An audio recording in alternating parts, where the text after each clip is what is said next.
हम्म। क्या हुआ भाई? ये कैसे गोल गोल घूम रहा है?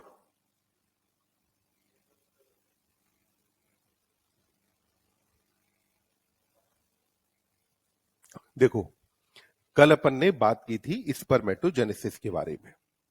और स्पर्मेटोजेनेसिस में अपन ने कहा कि स्पर्मेटोजेनेसिस स्टार्ट होगा सबसे पहले स्पर्मेटोगोनिया से। स्पर्मेटोगोनिया में जब ग्रोथ होगी, वो माइटोसिस होगा, तो ये बनेगा प्राइमरी स्पर्मेटोसाइट। प्राइमरी स्पर्मेटोसाइट के अंदर शुरू होगा मियोसिस। और मियोसिस फर्स्ट के बाद अब यहां बनते हैं दो इक्वल सेल, जिनको आपने कहा secondary spermatocyte. Secondary spermatocyte enter करेंगे मियोसिस सेकेंड में। और अब इससे बन जाएंगे चार स्पर्मेटेड।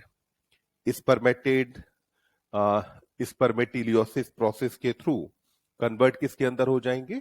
तो ये कन्वर्ट हो जाएंगे आपका स्पर्मेटोजुआ या स्पर्म में। अब अपने को बात करनी है अबाउट हार्मोनल कंट्रोल। तो अब जरा हार्मोनल कंट्रोल की कहानी समझ लेते हैं कि भाई हार्मोनल कंट्रोल होता कैसे है। तो देखिए, सारी एंडोक्राइन ग्लैंड में अपन मास्टर ग्लैंड किसे बोलते हैं? पिट्यूटरी को। ठीक। ऑफ मास्टर किसे कहा जाता है? हाइपोथैलेमस को। तो सबसे पहले पूरी कहानी शुरू होती है हाइपोथैलेमस से। प्यूबर्टी आने पर हाइपोथैलेमस से जीएनआरएच यानी गोनेडोट्रोपिन रिलीजिंग हार्मोन का सेक्रीशन बढ़ा। जब ये जीएनआरएच का सेक्रीशन बढ़ा, कब बढ़ेगा? प्यूबर्टी पर। प्यूबर्टी से पहले जीएनआरएच का सेक्रीशन कम है, तो सेक्रीशन कम होने की वजह से आगे कहानी अब ऑपरेट नहीं हो रही। जब प्यूबर्टी पे जीएनआरएच बढ़ा, तो जीएनआरएच आकर के कहां काम करेगा? एंटीरियर पिट्यूटरी या पोस्टीरियर? तो ये काम करता है एंटीरियर पिट्यूटरी पर। तो एंटीरियर पिट्यूटरी पर आकर के काम करने वाला हार्मोन कौन हुआ? जीएनआरएच। जब इसने काम किया एंटीरियर पिट्यूटरी पर, तो इन टर्न एंटीरियर पिट्यूटरी से दो हार्मोन सेक्रीट होंगे। एक हार्मोन इनमें से कहा गया एफएसएच, और दूसरे को आपने क्या कहा? एलएच, या मेल के मामले में हम इसे क्या कहते हैं? आईसीएसएच भी नाम देते हैं। एलएच यानी कि ल्यूटिनाइजिंग हार्मोन, और आईसीएसएच यानी कि इंटरस्टिशियल सेल स्टिमुलेटिंग हार्मोन। अब जो ये एफएसएच है, ये काम करेगा टेस्टिस पर, और टेस्टिस पर एफएसएच काम करता है सर्टोली सेल पर। तो एफएसएच ने कौन सी सेल पे काम किया? Sertoli cells. जब ये सर्टोली सेल पे काम करता है, तो सर्टोली सेल से एक तरफ तो क्या होगा कि कुछ फैक्टर सेक्रीट होते हैं। तो सर्टोली सेल से आते हैं सर्टेन फैक्टर्स। और ये सर्टोली सेल से ही एक हार्मोन सेक्रीट होता है इनहिबिन। और इनहिबिन के बारे में ध्यान रखना है कि ये पेप्टाइड हार्मोन होता है। तो एक पेप्टाइड हार्मोन सेक्रीट हुआ इनहिबिन, साथ में कुछ फैक्टर्स यहां सर्टोली सेल से आई। एलएच ने जाकर के काम किया लेडिक सेल पर, या अपन कहें कि इंटरस्टिशियल सेल पे काम करता है। तो एलएच काम कर रहा है लेडिक सेल या इंटरस्टिशियल सेल पे काम करेगा। जब एलएच काम करता है लेडिक सेल या इंटरस्टिशियल सेल पर, तो लेडिक सेल से अब सेक्रीट क्या होगा? एंड्रोजन। तो यहां से सेक्रीट हुए एंड्रोजन्स, और एंड्रोजन्स में सबसे मेन हार्मोन कौन होता है? टेस्टोस्टेरोन। ये जो एंड्रोजन है और सर्टोली सेल से आने वाले सर्टेन फैक्टर्स हैं, ये दोनों चीजें साथ में मिलकर के काम करती हैं। और ये साथ में मिलकर के क्या करेंगे? स्पर्मेटोजेनेसिस को बढ़ाएंगे। तो इन दोनों चीजों ने मिलकर के स्पर्मेटोजेनेसिस को प्रमोट किया। तो यानी कि अब स्पर्म का फॉर्मेशन होगा। ये तो हुआ कि भाई नॉर्मली कहानी चलनी कैसे है। अब बात आती है कि क्या स्पर्मेटोजेनेसिस बढ़ता जाएगा और लगातार बढ़ता जाएगा? नहीं। क्या होगा कि जैसे ही एंड्रोजन का सेक्रीशन ज्यादा होता है, तो एंड्रोजन का सेक्रीशन जैसे ही हाई होगा, तो androgen would be providing negative feedback. Androgen कैसा फीडबैक देते हैं? निगेटिव। और ये निगेटिव फीडबैक काम करता है पिट्यूटरी पर और हाइपोथैलेमस पर। तो दोनों जगह पर एंड्रोजन ने कैसा फीडबैक दिया? निगेटिव। मतलब कि एंड्रोजन जैसे ही बढ़ा, नॉर्मल से ऊपर हुआ, तो नॉर्मल से ऊपर होते ही निगेटिव फीडबैक की वजह से जो हाइपोथैलेमस को निगेटिव फीडबैक मिला, उसने जीएनआरएच कम करा दिया, और पिट्यूटरी को जो निगेटिव फीडबैक मिला, इसकी वजह से क्या हुआ, एलएच और एफएसएच कम हो गए। इधर जो इनहिबिन है, ये इनहिबिन भी निगेटिव फीडबैक प्रोवाइड करता है, पर अंतर याद रखना है कि इनहिबिन का जो निगेटिव फीडबैक है वो केवल पिट्यूटरी के लेवल पे काम करता है, हाइपोथैलेमस पे काम नहीं करता। तो इनहिबिन ने क्या दिया बेटा, निगेटिव फीडबैक। यानी कि जब इनहिबिन का और दूसरी तरफ आपने कहा एंड्रोजन का लेवल बढ़ता है, तो ये कैसा फीडबैक देते हैं, निगेटिव। अब निगेटिव फीडबैक का मतलब क्या है, तो देखिए, जब अगर इफेक्ट के बढ़ने की वजह से अगर कॉज कम हो जाए, तो ऐसे फीडबैक को अपन क्या कहते हैं, निगेटिव फीडबैक। देखो, फीडबैक में तीन कंडीशन होती है। पहली कंडीशन, निगेटिव फीडबैक, इफेक्ट बढ़ा, इफेक्ट के बढ़ने की वजह से कॉज कम हो गया। यानी कि इफेक्ट क्या था, एंड्रोजन बढ़ा, इसके बढ़ने की वजह से कॉज यानी कि एलएच और जीएनआरएच कम हो गया, तो इसको आपने कहा निगेटिव फीडबैक। अब अगली कंडीशन आती है no negative feedback. No negative feedback का मतलब है कि अभी इफेक्ट कम है, तो इफेक्ट के कम होने की वजह से कॉज धीमे धीमे करके बढ़ता जा रहा है, इसको आपने कहा कि अभी निगेटिव फीडबैक नहीं है। मतलब निगेटिव फीडबैक होगा तो उसके इसमें इफेक्ट के बढ़ने की वजह से कॉज क्या हो जाएगा, कम। अगर इफेक्ट कम है तो कॉज धीमे धीमे बढ़ता जा रहा है, इसको आपने कहा कि निगेटिव फीडबैक नहीं है। अब एक और कंडीशन आती है जिसको आप बोलते हैं पॉजिटिव फीडबैक, और ये पॉजिटिव फीडबैक हमारी बॉडी में बहुत रेयर होते हैं, कम ही पॉजिटिव फीडबैक है।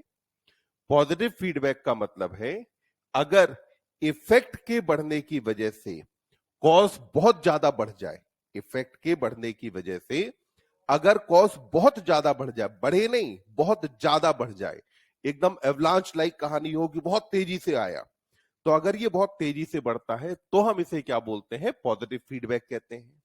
जैसे जब आपने generation and conduction of nerve impulse पढ़ा है, तो उसमें डीपोल के टाइम पे जब सोडियम आयन अंदर आता है, तो इनिशियली क्या होता है कि लिगैंड गेटेड चैनल या मैकेनिकल गेटेड चैनल से थोड़ा सा सोडियम अंदर आया, थोड़े सोडियम के अंदर आने की वजह से आप थ्रेशोल्ड पोटेंशियल पे पहुंचे।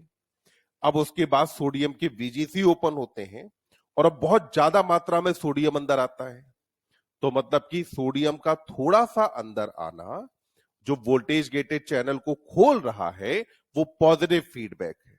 अब क्या होगा, सोडियम बहुत तेजी से अंदर आएगा। ऐसे ही आप देखो, एक और इफेक्ट अपन ले सकते हैं पॉजिटिव फीडबैक का एग्जांपल, जो हम एलएच सर्ज के बारे में बात करें। एस्ट्रोजन का लेवल जब बहुत ज्यादा बढ़ता है, तो एस्ट्रोजन लेवल बहुत ज्यादा बढ़ने पर एस्ट्रोजन क्या करेगा कि पॉजिटिव फीडबैक देता है। इसकी वजह से क्या होता है कि एफएसएच और एलएच का लेवल बढ़ता है, एलएच सर्ज होता है, तो वहां पे क्या हो रहा है कि जो एस्ट्रोजन आ रहा है वो एफएसएच की वजह से आ रहा है। एस्ट्रोजन बढ़ा और एस्ट्रोजन के बढ़ने ने एफएसएच और एलएच दोनों को बढ़ा दिया, तो इस चीज को भी अपन क्या कहेंगे, पॉजिटिव फीडबैक। और एक एग्जांपल आप ले सकते हैं काउंटर करेंट मैकेनिज्म में। काउंटर करेंट मैकेनिज्म जब काम करना शुरू करती है, तो इसकी वजह से क्या होता है कि जब ascending limb of loop of Henle से NaCl बाहर आता है, तो ऑस्मोलैरिटी जो कि कॉर्टेक्स में 300 थी, वो इनर मेडुला में 1200 तक पहुंच जाती है, मतलब बहुत तेजी से बढ़ा। तो क्या मैं ये कह सकता हूं कि नेगेटिव फीडबैक का ना होना पॉजिटिव फीडबैक है? क्या मैं ये कह सकता हूं कि absence of negative feedback is positive feedback? No, absence of negative feedback is no negative feedback, and opposite to the negative feedback is positive feedback. Positive feedback में क्या हुआ कि जब इफेक्ट बढ़ा तो इससे कॉज भी बढ़ गया और बहुत तेजी से बढ़ा। वहीं पर इफेक्ट के बढ़ने की वजह से अगर कॉज कम हो जाता है, तो ऐसे फीडबैक को अपन ने क्या कहा, नेगेटिव फीडबैक। अब इसकी वजह से क्या होगा कि जैसे ही एंड्रोजन बढ़ेगा, बढ़ने की वजह से एलएचएफएसएच कम हो गया, कम होने पर एंड्रोजन फिर से कम हो जाएगा, स्पर्मेटोजेनेसिस घटेगी। जब घटी तो नेगेटिव फीडबैक खत्म। अब फिर वापस से एंड्रोजन बढ़ना शुरू हुआ, स्पर्मेटोजेनेसिस बढ़ना शुरू हुई। तो अब इससे फायदा यह हुआ कि स्पर्मेटोजेनेसिस की जो रेट है वो एक सेट पॉइंट के आसपास बनी रहेगी। ना तो स्पर्मेटोजेनेसिस बहुत ज्यादा बढ़ेगा और न ही स्पर्मेटोजेनेसिस बहुत ज्यादा कम होने वाला है। तो क्या अपने को हार्मोनल इफेक्ट समझ में आ जाता है, कैसे काम करते हैं हार्मोन? एक बार ये वाला पैराग्राफ एनसीईआरटी से पढ़ो, हार्मोन वाला, फिर बात करते हैं स्ट्रक्चर ऑफ स्पर्म की। हाँ बेटा। हाँ। हम्म। हाँ। हम्म। स्टेरॉइडल होते हैं। हाँ।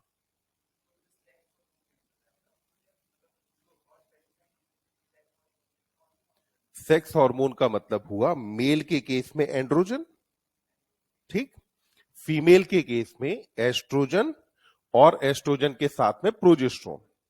तो एस्ट्रोजन और प्रोजेस्ट्रोन फीमेल सेक्स हार्मोन कहे जाते हैं, जबकि मेल सेक्स हार्मोन अपन नाम देते हैं एंड्रोजन्स को। तो इनको क्योंकि ये हार्मोन गोनेड से सेक्रीट होते हैं, तो इसीलिए इन हार्मोन्स को अपन नाम देते हैं गोनेडल हार्मोन या सेक्स हार्मोन इनको कहा जाता है। नहीं, एलएच और एफएसएच को अपन पिट्यूटरी हार्मोन बोलते हैं, सेक्स हार्मोन में काउंट नहीं करते। सेक्स हार्मोन का सिंपल सा मतलब क्या हुआ, वो हार्मोन जो सेक्सुअल ऑर्गन से आ रहा हो। गोनेड्स क्या है, सेक्सुअल ऑर्गन है, जबकि वही पिट्यूटरी सेक्सुअल ऑर्गन नहीं है। तो इसीलिए एलएच एफएसएच को आप सेक्सुअल हार्मोन में काउंट नहीं करेंगे।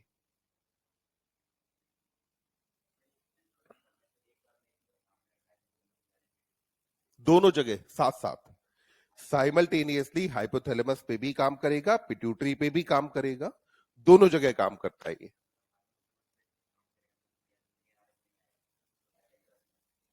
नहीं, उसमें क्या है कि अगर मान लो ये केवल हाइपोथैलेमस पे काम करे तो उस केस में क्या हुआ, जीएनआरएच कम हुआ, पर जीएनआरएच क्या है, पेप्टाइड हार्मोन है, ठीक। तो पेप्टाइड हार्मोन है, तो अब क्या है, इसके आने के बाद उसके बाद फिर एलएच और एफएसएच का सेक्रीशन कम होने में थोड़ा टाइम लगेगा। जब अगर ये दोनों जगह काम करेगा तो यहां से इसने पहुंचते ही तुरंत जीएनआरएच को रोक दिया, और इधर इसने क्या किया, एफएसएच और एलएच को रोक दिया। तो दोनों जगह काम करने की वजह से फायदा आपको यह मिलता है कि एंड्रोजन का जो इफेक्ट है वो काफी क्विक हो जाता है, बहुत जल्दी से काम कर पाता है।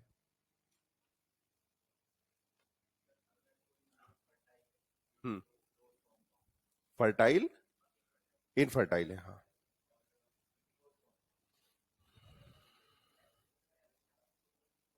नहीं, देखो, अगर कोई मेल इनफर्टाइल है तो उसके कई सारे कारण हो सकते हैं कि स्पर्म काउंट कम क्यों है।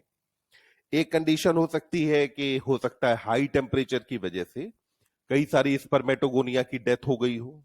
अगर स्पर्मेटोगोनिया का नंबर ही कम है तो आप चाहे जितना एलएचएफएसएच बढ़ा लो उसके बावजूद स्पर्मेटोजेनेसिस बढ़ेगी नहीं। अगर इनफर्टिलिटी में स्पर्म काउंट कम होने का कारण अगर कहीं एंड्रोजन्स का कम होना है तो उस केस में हम कर सकते हैं कि एलएचएफएसएच को बढ़ा दें तो एंड्रोजन बढ़ जाएगा, तो ये चीज क्यों हो जाएगी, अदरवाइज नहीं होगी। हाँ, आगे बढ़े। देखो, अब बात करते हैं अपन about structure of sperm.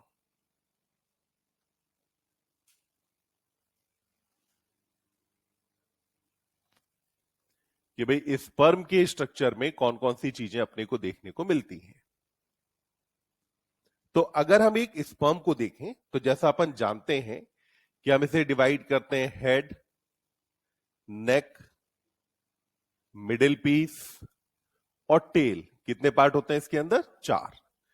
Head, neck, middle piece और टेल, ये चार पार्ट एक स्पर्म के अंदर होते हैं। दूसरी बात, एनसीईआरटी कहती है कि whole sperm is covered by plasma membrane. NCERT ने लिखा क्या है कि whole sperm is covered by plasma membrane. हालांकि ये चीज डायग्राम के साथ मैच नहीं करती है, पर एनसीईआरटी ने जो लिखा है उसको अपने को याद रखना है कि एनसीईआरटी कहती है पूरा स्पर्म कवर्ड किससे होता है, प्लाज्मा मेम्ब्रेन से कवर्ड है। अब स्पर्म के अंदर हमें क्या क्या चीजें दिखेंगी। तो अगर हम एक स्पर्म को देखते हैं तो हमें सबसे पहले स्पर्म के अंदर एक लगभग कोनिकल सा इलोंगेटेड न्यूक्लियस दिखता है। देखिए, इलोंगेटेड आपने क्यों कहा, क्योंकि नॉर्मली न्यूक्लियस का शेप कैसा होता है, राउंड। यहां पे शेप राउंड नहीं है, यहां पे शेप कैसा है, कोनिकल है। अब ये कोनिकल शेप क्यों रखा गया है? तो देखो, इस कोनिकल शेप का स्पर्म को फायदा ये मिलता है कि स्पर्म की बॉडी स्ट्रीमलाइंड हो गई। अगर मान लो स्पर्म एकदम राउंड सा होता तो बॉडी स्ट्रीमलाइन नहीं थी, स्पर्म को मूव करने में दिक्कत आती। अब अगर इसकी बॉडी स्ट्रीमलाइंड है तो रेजिस्टेंस कम से कम रहेगी और स्पर्म ज्यादा बेहतर तरीके से मूव कर पाएगा। फॉर एग्जांपल, जब आप एनिमल किंगडम में पढ़ते हैं फिशेस के बारे में या बर्ड के बारे में, तो दोनों जगह आप पढ़ते हैं कि बॉडी कैसी होती है, स्ट्रीमलाइंड है। तो स्ट्रीमलाइन बॉडी बनाने के लिए ही यहां पे आपको दिखा कि सबसे पहले इसके अंदर क्या मौजूद है, इलोंगेटेड न्यूक्लियस है। तो अपन ने कहा कि न्यूक्लियस कैसा है, इलोंगेटेड है। इसके अलावा हैप्लॉइड रहेगा या डिप्लॉइड? तो अपन ने कहा कि इलोंगेटेड होगा और हैप्लॉइड न्यूक्लियस इसके अंदर पाया जाता है। ये जो इलोंगेटेड और हैप्लॉइड न्यूक्लियस है, इस न्यूक्लियस के ऊपर की तरफ आपको एक स्ट्रक्चर दिखाई देती है जिसको अपन क्या कहते हैं, एक्रोसोम। तो यहां पर एक कोनिकल सी स्ट्रक्चर अपने को दिखाई देती है जिसको हम नाम देते हैं एक्रोसोम। ये जो एक्रोसोम है, एक्रोसोम में सबसे पहले तो यहां मौजूद होते हैं स्पर्म लाइसेंस। इसके अंदर क्या मौजूद है, स्पर्म लाइसेंस यहां पाए जाते हैं। तो अपन ने कहा कि एक्रोसोम के अंदर पाए जाने वाले एंजाइम्स का नाम क्या है, स्पर्म लाइसिन। स्पर्म लाइसिन में एक्चुअली 3 एंजाइम आते हैं। पहला हाइलुरोनिडेज आता है, दूसरा आता है कोरोना पेनिट्रेटिंग एंजाइम और तीसरा आता है जोनालाइसिन। फिर नाम ध्यान से सुनना, स्पर्म लाइसिन में पहला कौन, हाइलुरोनिडेज है, दूसरा कौन है, कोरोना पेनिट्रेटिंग एंजाइम है और तीसरा कौन है, जोनालाइसिन है। तो क्या जोनालाइसिन और स्पर्म लाइसिन सिमिलर बातें होती हैं? नहीं। जोनालाइसिन स्पर्म लाइसिन का एक पार्ट है, जोनालाइसिन स्पर्म लाइसिन का एक पार्ट है। तो इसके अंदर स्पर्म लाइसेंस है और ये जो स्पर्म लाइसेंस है इनका काम क्या होगा, that they will help to penetrate ovum. ये हेल्प करेंगे टू पेनिट्रेट ओवम। भाई स्पर्म को ओवम के अंदर जाना है और ओवम के अंदर जाने के लिए ओवम को पेनिट्रेट करने में यहां मदद कौन करता है, तो मदद करने वाला कौन हुआ, एक्रोसोम है। और ये एक्रोसोम बनता है बेटा गोल्जी बॉडी से। कुछ पुराने क्वेश्चंस के अंदर ये बात पूछी गई है, इसलिए अपन ने यहां ले ली। आजकल अब देखें तो एनसीईआरटी के अंदर ये चीज मेंशन नहीं है कि एक्रोसोम बना किसे, गोल्जी बॉडी से। अब ये जो पूरा एक्रोसोम है और जो पूरा न्यूक्लियस है, तो एक्रोसोम और न्यूक्लियस के बाहर की तरफ यहां पर क्या मौजूद रहेगा, प्लाज्मा मेम्ब्रेन। तो यहां पर ये बाहर की तरफ आपको प्लाज्मा मेम्ब्रेन दिखती है। अब यहां पे अभी तक जितने पार्ट के बारे में हमने बात की है, ये वाला पार्ट स्पर्म का कहा जाता है हेड। तो इसको अपन नाम क्या देते हैं, हेड कहते हैं। अब स्पर्म हेड के नीचे की तरफ यहां 2 सेंट्रियोल पाए जाते हैं। एक सेंट्रियोल आगे की तरफ है और एक सेंट्रियोल यहां पर पीछे की तरफ है। तो कितने सेंट्रियोल मौजूद हैं, 2। एक सेंट्रियोल जो आगे की तरफ है इसे कहा जाता है प्रॉक्सिमल सेंट्रियोल। जो आगे की तरफ है इस सेंट्रियोल का नाम क्या हुआ, प्रॉक्सिमल सेंट्रियोल कहा जाता है। प्रॉक्सिमल मतलब क्या हुआ, पास वाला। सेल का सेंटर कौन होता है, न्यूक्लियस। तो न्यूक्लियस के पास जो है उस सेंट्रियोल को नाम क्या दिया, प्रॉक्सिमल सेंट्रियोल। ये जो प्रॉक्सिमल सेंट्रियोल है it will be donated to ovum. किसको डोनेट किया जाएगा, ओवम को, ड्यूरिंग फर्टिलाइजेशन। तो फर्टिलाइजेशन के टाइम जब ये प्रॉक्सिमल सेंट्रियोल पहुंचेगा तभी तो जाकर के ओवम आगे डिवाइड करना शुरू करेगा या ओवम के अंदर मियोसिस सेकेंड आगे कंटिन्यू करेगी। तो फर्टिलाइजेशन के टाइम पर तो फर्टिलाइजेशन के टाइम पे ओवम को जो डोनेट किया जाएगा वो कौन है, प्रॉक्सिमल सेंट्रियोल है। अब वहीं पर दूसरा होता है डिस्टल सेंट्रियोल। इसको नाम क्या मिलता है, डिस्टल सेंट्रियोल कहा जाता है। ये जो डिस्टल सेंट्रियोल है, this distal centriole will give rise two flagella. तो ये क्या बनाता है, फ्लैजिला।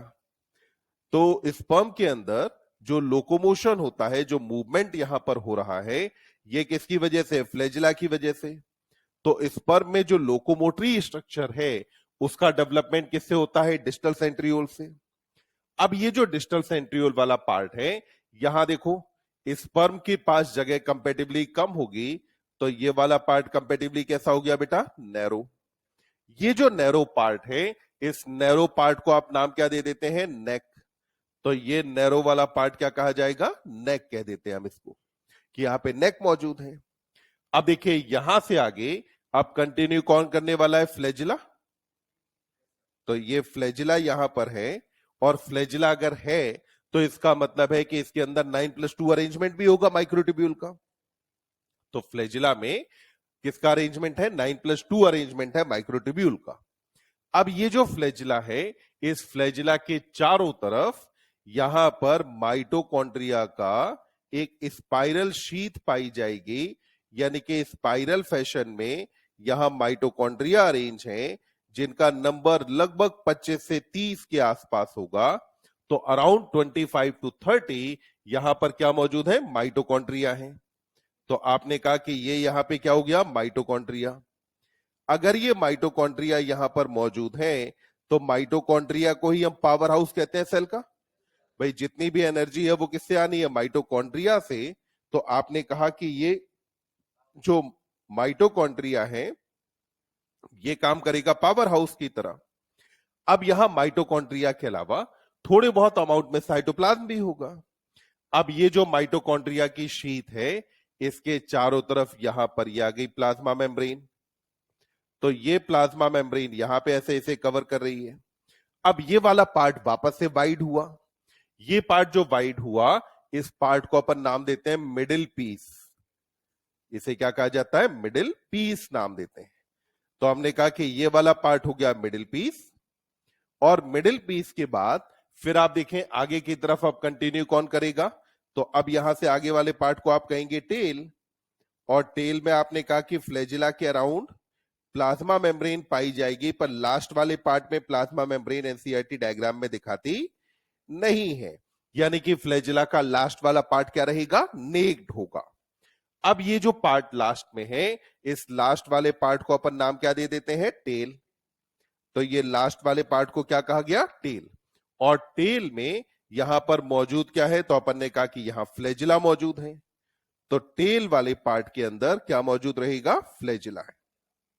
अब देखो, एक क्वेश्चन पहले पूछा जा चुका है कि अगर हम स्पर्म के मिडिल पीस के मिड से एक सेक्शन कट करें तो हमें क्या क्या दिखाई देगा? ये मिडिल पीस के मिड से एक सेक्शन कट करना है।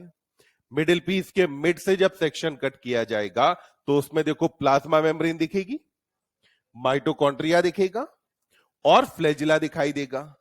अगर मिडिल पीस के मिड से गए तो क्या क्या दिखेगा? प्लाज्मा मेम्ब्रेन है, माइटोकॉन्ड्रिया है, और क्या दिखाई देगा? फ्लैजिला। ये इतनी चीजें आपको दिखने वाली हैं। अब देखिए स्पर्म में मिडिल पीस के लास्ट वाले पार्ट में यहां पर पाया जाता है एक और सेंट्रियोल, जिसको हम बोलते हैं रिंग सेंट्रियोल। तो ये वाला जो सेंट्रियोल होता है, इसको अपन नाम क्या देते हैं? रिंग सेंट्रियोल कहते हैं। और ये जो रिंग सेंट्रियोल है, इसका फंक्शन अभी तक अननोन है। हम इसका काम नहीं जानते कि भाई रिंग सेंट्रियोल करता क्या है। तो अपन ने कहा कि स्पर्म की स्ट्रक्चर में कितने पार्ट होते हैं? 4। पहला पार्ट क्या हुआ? हेड। हेड के अंदर न्यूक्लियस है जो कि हैप्लॉइड है, इलोंगेटेड है। इसके अलावा न्यूक्लियस के ऊपर कैप लाइक स्ट्रक्चर है, एक्रोसोम। फिर इसके बाद नेक में 2 सेंट्रियोल है, प्रॉक्सिमल और डिस्टल। प्रॉक्सिमल और डिस्टल सेंट्रियोल के बाद फिर आपने कहा कि अगला पार्ट आता है मिडिल पीस, जहां पे फ्लैजिला के चारों तरफ माइटोकॉन्ड्रिया स्पाइरल फैशन में अरेंज्ड है। फिर आपने कहा कि यहां पर अगला पार्ट आता है टेल, जो कि स्पर्म का सबसे लंबा पार्ट है। टेल वाले पार्ट के अंदर फ्लैजिला है। एनसीईआरटी ने थ्योरी में लिखा है कि पूरा स्पर्म प्लाज्मा मेम्ब्रेन से कवर्ड है, जबकि डायग्राम में हमें दिखता है कि लास्ट वाला कुछ पार्ट प्लाज्मा मेम्ब्रेन से कवर्ड नहीं होता है। तो क्या आपने को स्पर्म के बारे में इतनी बात समझ में आ जाती है? एक बार जरा एनसीईआरटी का डायग्राम देखो, जरा स्पर्म की स्ट्रक्चर पढ़ो, काउंट वगैरह की भी बात करते हैं।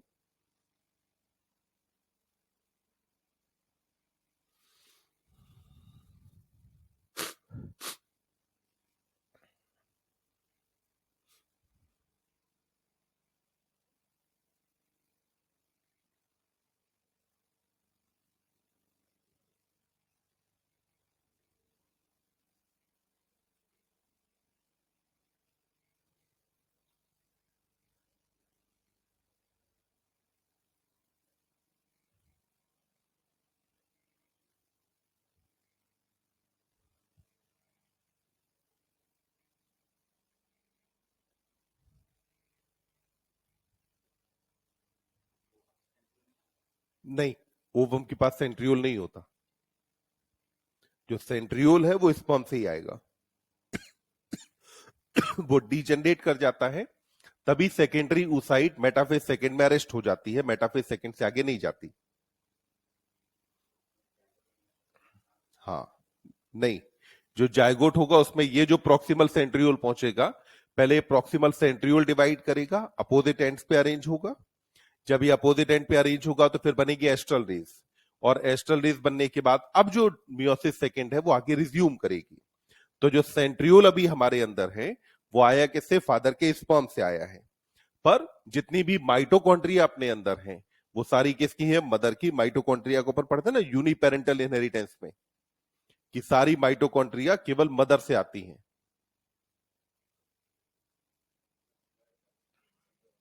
क्या बेटा?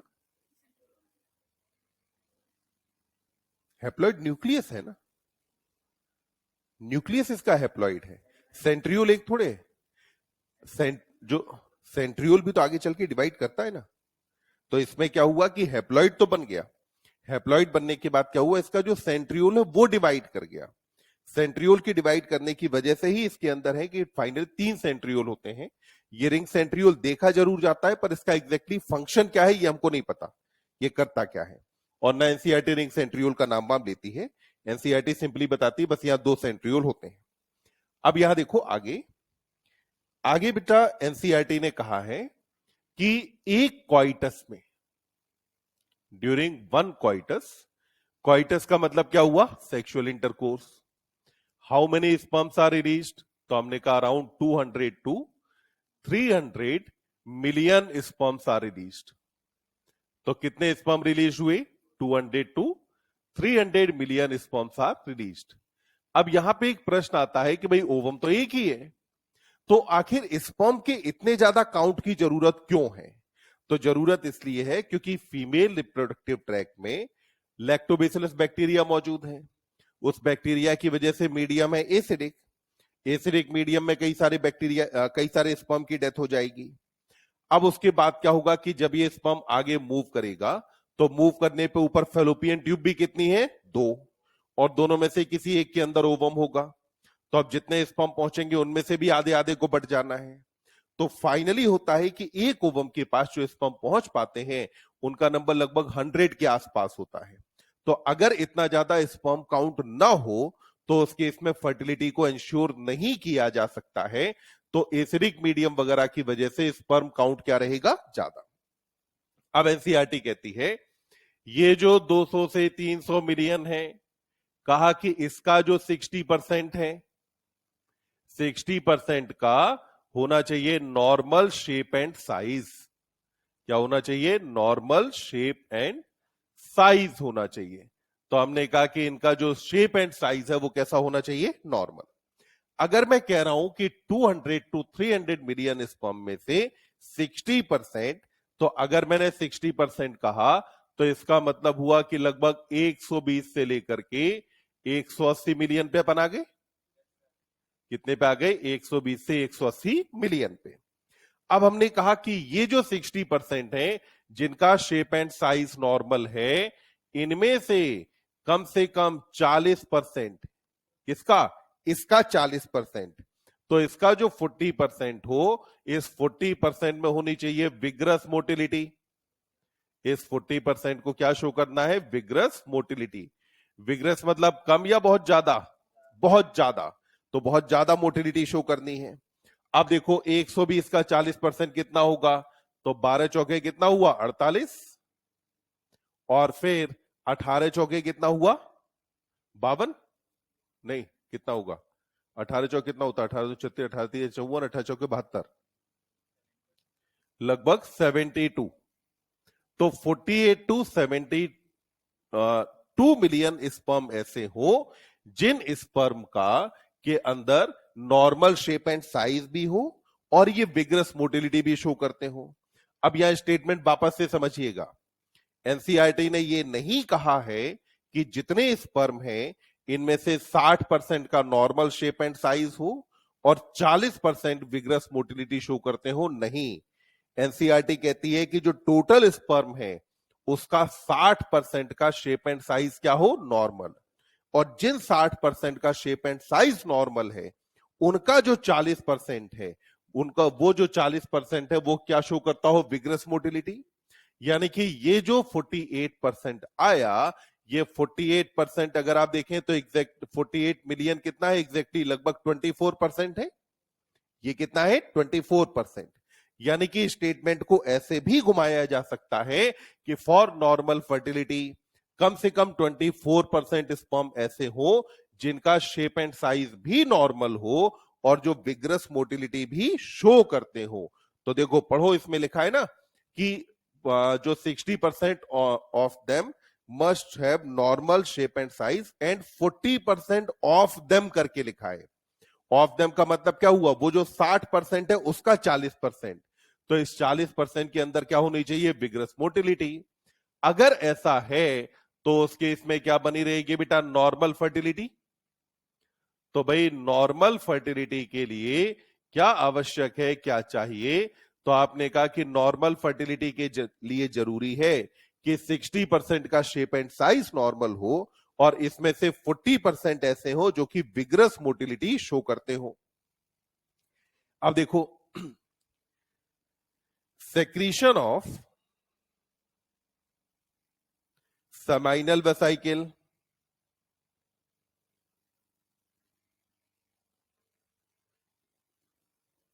प्रोस्टेट और बल्बोयूरेथ्रल ग्लैंड,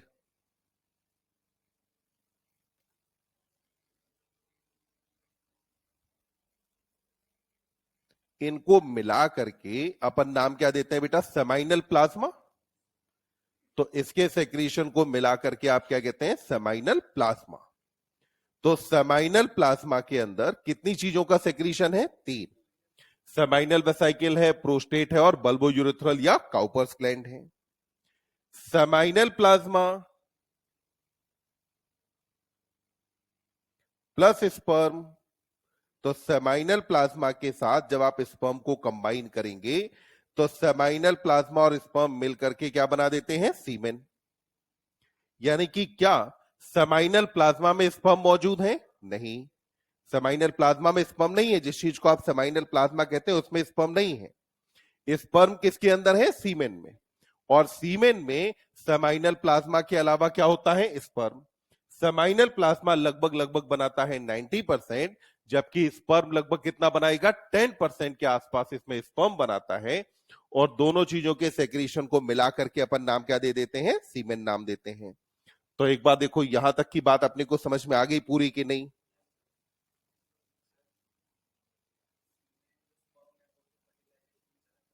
बिल्कुल, हाँ।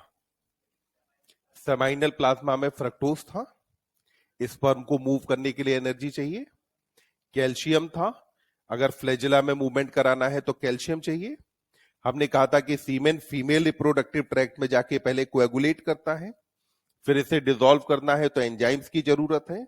वो सारा कहां से मिलेगा, सेमाइनल प्लाज्मा से। मोर ओवर, इसी सेमाइनल प्लाज्मा में मौजूद होते हैं प्रोस्टेग्लैंडिन्स। ये प्रोस्टेग्लैंडिन्स जब फीमेल रिप्रोडक्टिव ट्रैक्ट में पहुंचेंगे तो वहां पे अब क्या करेंगे, waves of muscular contraction generate कराएंगे सर्विक्स से यूट्रस में ऊपर फंडस की तरफ। इसकी वजह से एक सक्शन प्रेशर क्रिएट होगा। ये जो सक्शन प्रेशर है ये क्या करेगा, स्पर्म को आगे बढ़ने में मदद करेगा। ये सारे फंक्शन किसके हैं, सेमाइनल प्लाज्मा के। तो क्या सेमाइनल प्लाज्मा के ना होने पर नॉर्मल फर्टिलिटी रहेगी, नहीं। अगर सेमाइनल प्लाज्मा नहीं है तो उस केस में भी फर्टिलिटी नॉर्मल नहीं होगी। नॉर्मल फर्टिलिटी के लिए सेमाइनल प्लाज्मा इज रिक्वायर्ड। और साथ के साथ स्पर्म में जो अपन ने बात की कि भाई इतने परसेंट का नॉर्मल शेप एंड साइज हो, इतने विग्रस मोटिलिटी शो करते हो, ये वाली कहानी भी रिक्वायर्ड है।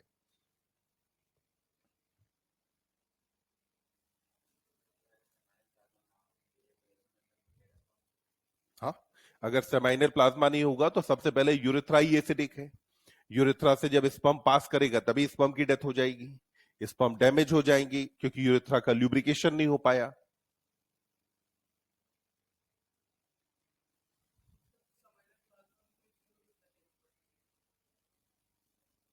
हाँ, हो सकता है अगर जो सेमाइनल प्लाज्मा का सेक्रीशन ना हो पाए तो उस कंडीशन में इनफर्टिलिटी हो जाएगी।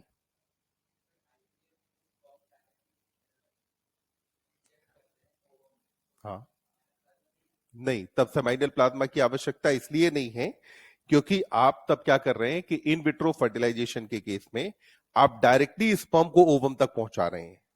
आपने आर्टिफिशियली स्पर्म को ओवम तक पहुंचाया, इसके अंदर अब ना तो स्पर्म को खुद चलने की जरूरत पड़ी, तो calcium is not required, fructose is not required, जो प्रोस्टाग्लैंडिन का रोल था वो भी नहीं चाहिए, तो इसीलिए वहां सेमाइनल प्लाज्मा की आवश्यकता नहीं है। वहीं पर नॉर्मल फर्टिलिटी के लिए सेमाइनल प्लाज्मा की जरूरत है। बिना सेमाइनल प्लाज्मा के नॉर्मल फर्टिलिटी एस्टेब्लिश नहीं करी जा सकती है। डन। अब देखो, इसके बाद अब एनसीईआरटी बात करती है oogenesis के बारे में।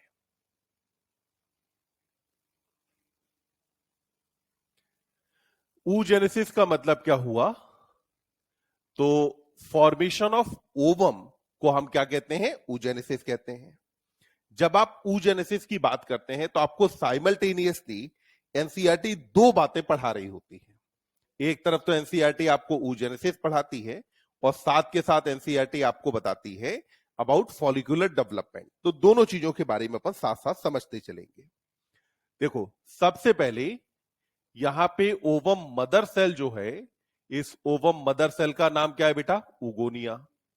ओवम मदर सेल को अपन क्या कहते हैं? उगोनिया कहते हैं।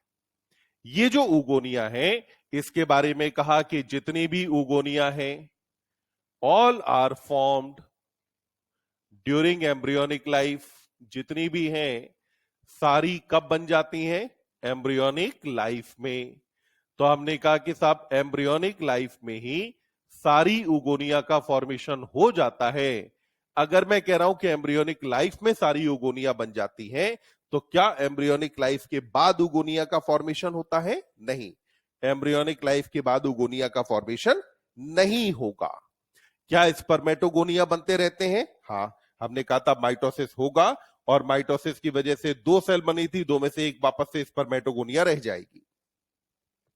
उगोनिया के बारे में कहा कि उगोनिया का जो नंबर है ये लगभग अ कपल ऑफ मिलियन का है ना, यानी कि नंबर कितना है? 2 मिलियन पर फीटल ओवरी।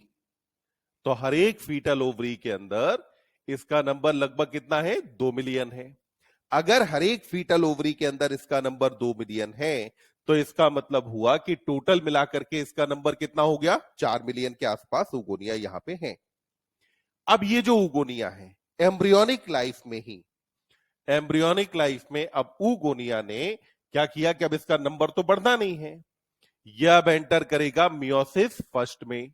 या उगोनिया से पहले उगोनिया के अंदर ग्रोथ होगी और ग्रोथ होने के बाद ये उगोनिया बना देगी प्राइमरी oocyte।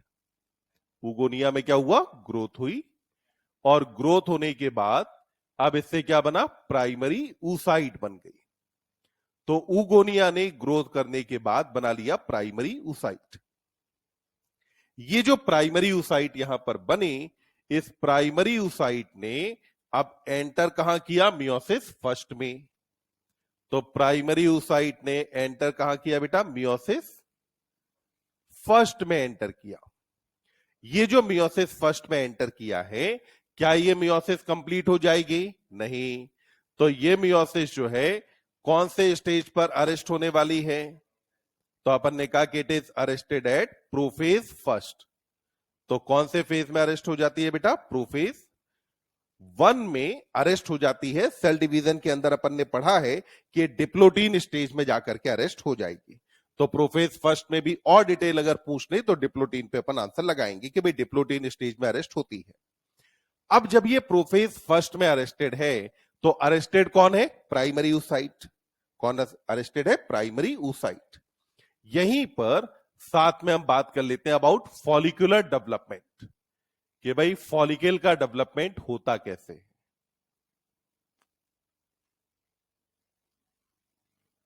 तो फॉलिकुलर डेवलपमेंट को अगर हम देखें तो यहां पर ये मौजूद है एक प्राइमरी oocyte, ये प्राइमरी oocyte का न्यूक्लियस। अब ये जो प्राइमरी oocyte है, सबसे पहले ये एक लेयर ऑफ ग्रेनुलोसा सेल से कवर हो जाती है। तो अब ये कवर किससे हो गया बेटा? A layer of granulosa cell. ये ग्रेनुलोसा सेल कहां से आई? तो ओवरी के बाहर जर्मिनल एपिथेलियम थी, वही जर्मिनल एपिथेलियम से ग्रेनुलोसा सेल आती है। अभी आपके पास यहां पर ये क्या है? प्राइमरी ऊसाइट है।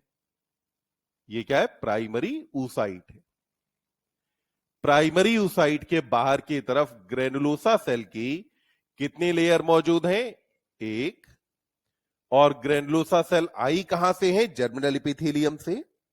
ये जो स्ट्रक्चर है इसको नाम दिया जाता है प्राइमरी फॉलिकल। तो ये स्ट्रक्चर क्या कही जाती है? Primary follicle.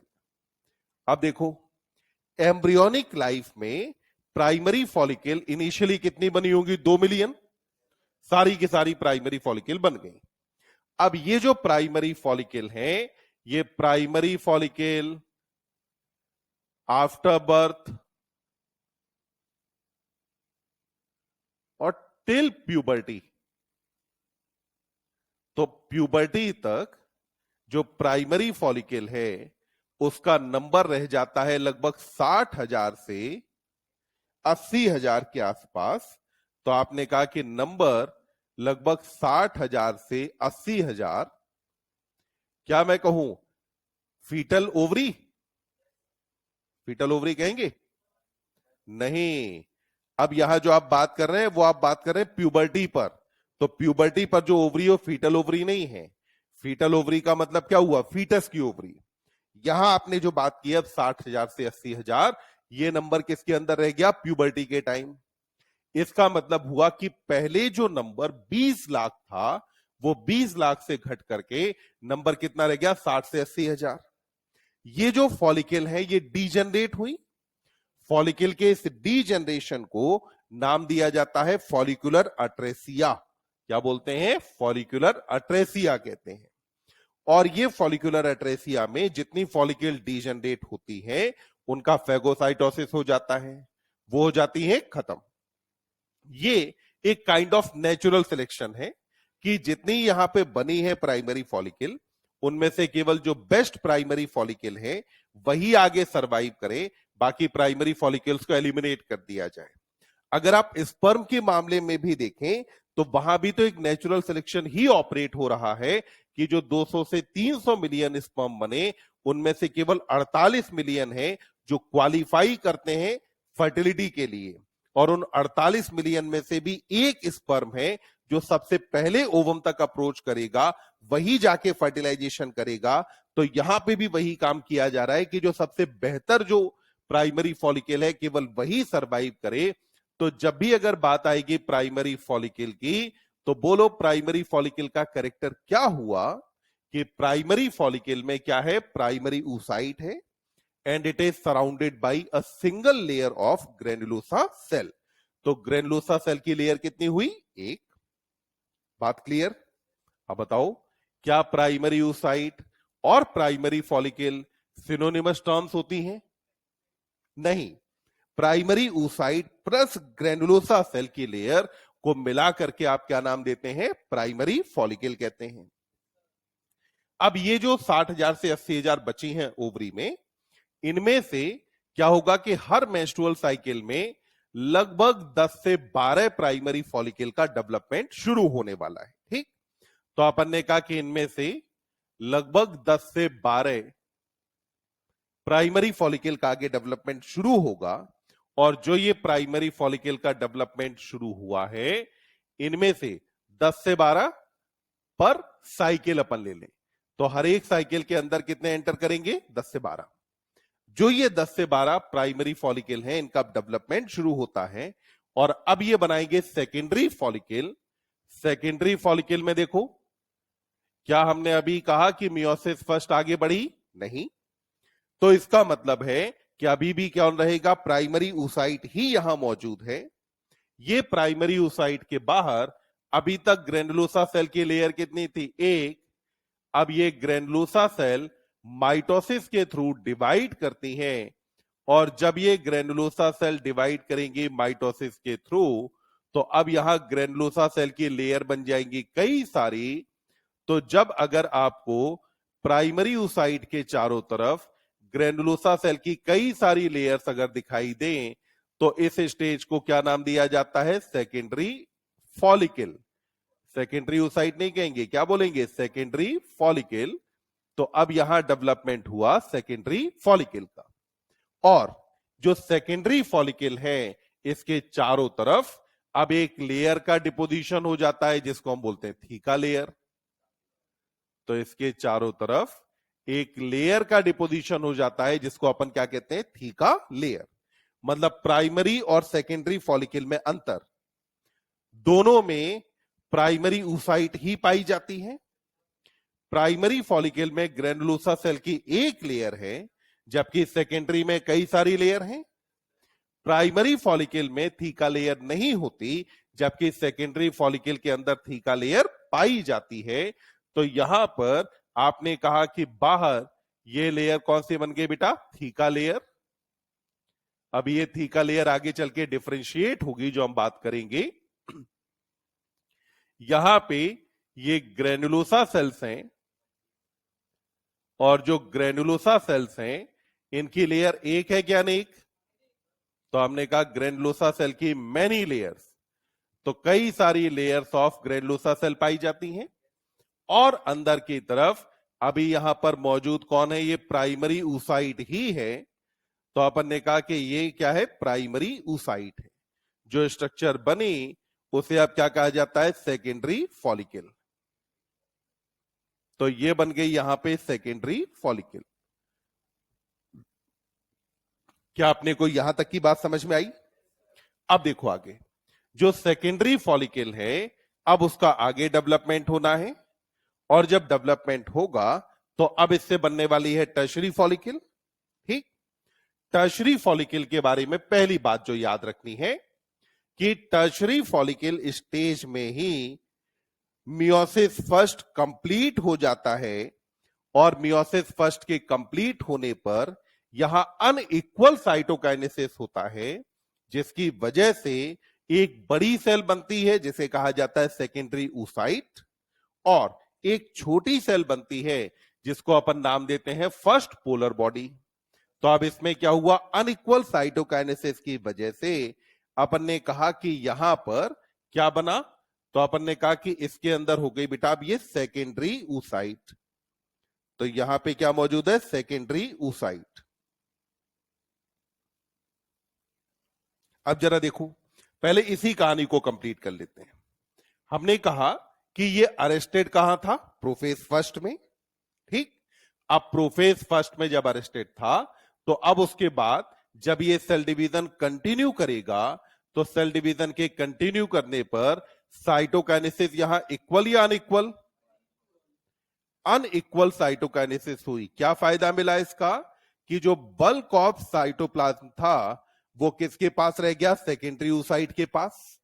यानी कि यहां कहानी यही है कि सेकेंडरी oocyte को बड़ा बनाए रखने के लिए, इसके पास न्यूट्रिएंट ज्यादा हो, इसके लिए जो फर्स्ट पोलर बॉडी है उसने अपना बलिदान दिया। फर्स्ट पोलर बॉडी ने अपने आप को डीजनरेट कर दिया। तो यहां जो प्राइमरी oocyte थी, इस प्राइमरी oocyte से एक बनी लार्ज सेल। जो यहां पे लार्ज सेल बनी, इसका नाम क्या रहा? Secondary oocyte।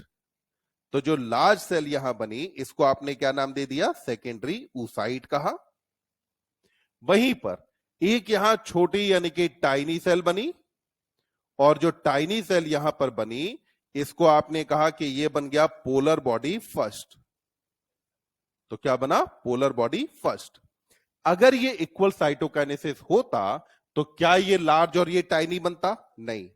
इसको लार्ज और टाइनी बनाने के लिए साइटोकाइनेसिस कैसा होना चाहिए था? अनइक्वल। तो यहां अनइक्वल साइटोकाइनेसिस की वजह से एक बड़ी सेल बनी जिसको आपने नाम दिया सेकेंडरी oocyte, और एक छोटी सेल बनती है जिसको नाम देते हैं पोलर बॉडी फर्स्ट। अब ये जो सेकेंडरी oocyte है, देखिए ये सेकेंडरी oocyte अभी मियोसिस पूरा तो हुआ नहीं है।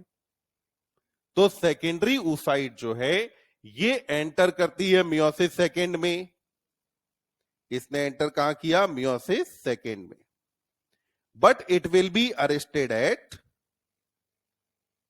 Metaphase second. ये अरेस्टेड किसके अंदर रहेगा? मेटाफेज सेकेंड में। तो ये अभी अरेस्ट है मेटाफेज सेकेंड में। अब बच्चे जब तक ये अरेस्ट रहने वाली है तब तक नाम तो इसका सेकेंडरी ऊसाइट ही रहेगा। अब ये जो सेकेंडरी ऊसाइट है इसके चारों तरफ देखो, तो सेकेंडरी ऊसाइट के चारों तरफ जो ग्रेनुलोसा सेल्स हैं, अब उनमें एक कैविटी डेवलप होना शुरू हो जाती है। ये कैविटी पहले छोटी सी होती है, बाद में धीमे धीमे करके बड़ी होने लगती है। तो इसका मतलब हुआ कि यहां जो ग्रेनुलोसा सेल्स हैं ये कुछ ऐसे करके अरेंज हुई,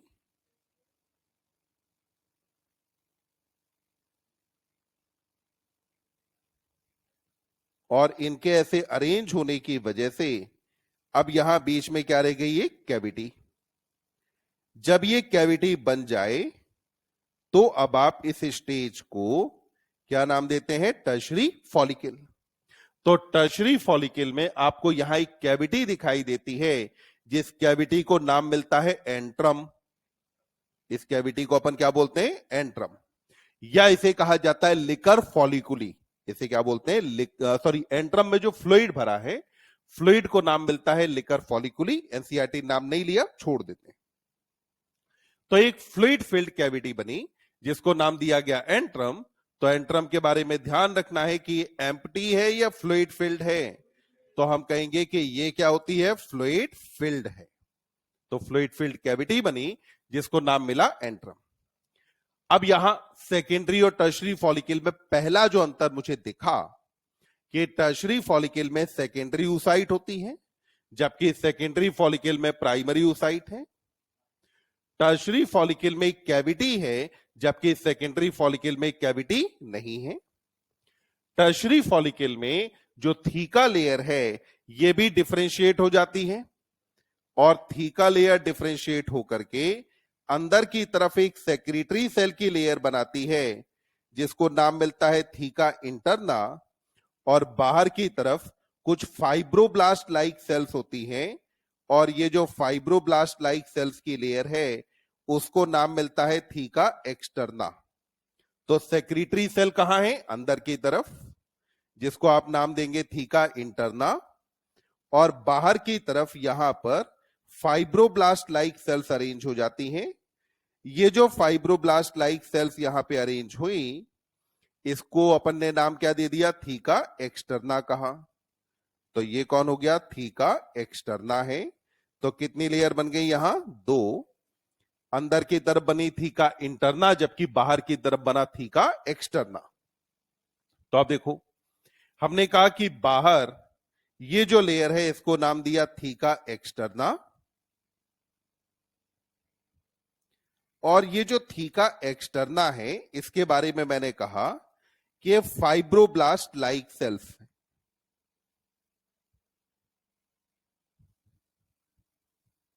तो फाइब्रोब्लास्ट लाइक सेल्स यहां बन जाती हैं। अंदर की तरफ वाली लेयर को नाम मिला थीका इंटरना, और जो थीका इंटरना है इसमें एंडोक्राइन सेल होती हैं, यानी कि ये सेल सेक्रेटरी हैं, और यही जो एंडोक्राइन सेल हैं यही सेक्रीट करती हैं एस्ट्रोजन। तो यही एंडोक्राइन सेल से क्या आने वाला है? एस्ट्रोजन। तो कौन सी स्टेज पर थीका लेयर एक्सटर्ना और इंटरना में डिफरेंशिएट करी? एक्सटर्ना और इंटरना में, टर्शरी फॉलिकल में ना। तो ये जो स्टेज बनी, इस स्टेज को आपने क्या नाम दे दिया? Tertiary follicle. तो हमने कहा कि साहब ये एक टर्शरी फॉलिकल बन गई। टर्शरी फॉलिकल में अभी यहां पर ऊसाइट कौन है? सेकेंडरी ऊसाइट है। अब ये जो टर्शरी फॉलिकल हैं इनका नंबर लगभग 2-3 के आसपास होता है, यानी कि नंबर धीमे धीमे घटता जा रहा है। नंबर घटते घटते अब यहां पर बनेगी अब इससे मैच्योर फॉलिकल। अब क्या बनने वाली है? मैच्योर फॉलिकल, जिसको अपन नाम देते हैं ग्रेफियन फॉलिकल, क्योंकि सबसे पहले वॉन डी ग्राफ नाम के साइंटिस्ट थे जिन्होंने इसके बारे में बताया, तो उनके नाम पे अपन बोलते हैं ग्रेफियन फॉलिकल। अब देखो, ग्रेफियन फॉलिकल में एक तो ये मौजूद है सेकेंडरी oocyte। कौन मौजूद है? Secondary oocyte। सेकेंडरी oocyte अपने चारों तरफ ग्लाइकोप्रोटीन की एक लेयर सेक्रेट करती है। सेकेंडरी oocyte ने अपने चारों तरफ सेक्रेट क्या किया? ग्लाइकोप्रोटीन की एक लेयर सेक्रेट करी। तो ये हमारे पास अभी यहां ग्रेफियन फॉलिकल में कौन मौजूद है बेटा? सेकेंडरी oocyte है। और इस सेकेंडरी oocyte ने ये बनाया जोना पेलुसिडा। इस लेयर को नाम क्या मिलता है? Zona pellucida. जोना पेलुसिडा को बनाने वाला कौन? तो हमने कहा सेकेंडरी oocyte क्या बनाता है? Zona pellucida. और जोना पेलुसिडा अगर मैं कह रहा हूं कि it is made up of glycoprotein and is secreted by secondary oocyte, then what do you think? Zona pellucida is a cellular layer और non cellular layer? Zona pellucida कैसा हुआ? सेलुलर या नॉन सेलुलर? फिर सोचो, glycoprotein है ना इसके अंदर। अगर केवल ग्लाइकोप्रोटीन है तो मतलब जोना पेलुसिडा कैसा हुआ? Non cellular. तो आपने कहा कि जोना पेलुसिडा कौन बनाएगा? ग्रेनुलोसा सेल या oocyte? तो जोना पेलुसिडा कौन बना रहा है? oocyte। तो oocyte में कौन प्राइमरी oocyte सेक्रीट करेगी या सेकेंडरी? तो सेक्रीट करती है सेकेंडरी। कायदे से अगर अपन देखें तो बेटा जोना पेलुसिडा को हम बोलते हैं प्राइमरी एग मेम्ब्रेन कहा जाता है। और प्राइमरी एग मेम्ब्रेन की डेफिनेशन ही होती है कि it is secreted by primary follicle itself, primary oocyte itself. ठीक, तो कायदे से जोना पेलुसिडा लेयर यहां प्राइमरी फॉलिकल में ही बन जाती है, जो आप आगे चल के एमबीबीएस में पढ़ेंगे। फिलहाल हमें जूलॉजी से ज्यादा एनसीईआरटी पढ़नी है कि एनसीईआरटी ने क्या कहा है। तो एनसीईआरटी जो कहती है, एनसीईआरटी ने कहा कि जोना पेलुसिडा कौन सेक्रेट करता है? Secondary oocyte। अब सेकेंडरी oocyte ने जो जोना पेलुसिडा यहां सेक्रेट किया, इसके बाद अब देखिए यहां पर अब इसके बाहर आ गई ग्रेनुलोसा सेल, और जो कैविटी यहां बन रही थी, ये कैविटी अब कंपैटिबली हो जाती है बड़ी,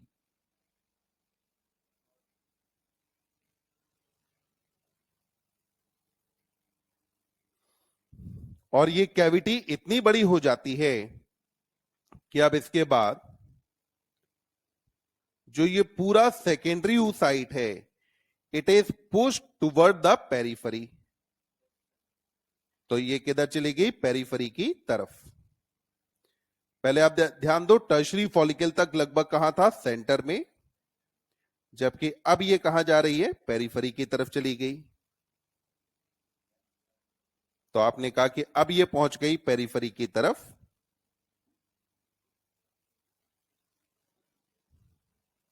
यहां पर कुछ ग्रेनुलोसा सेल्स इसको जोड़े रखेंगी।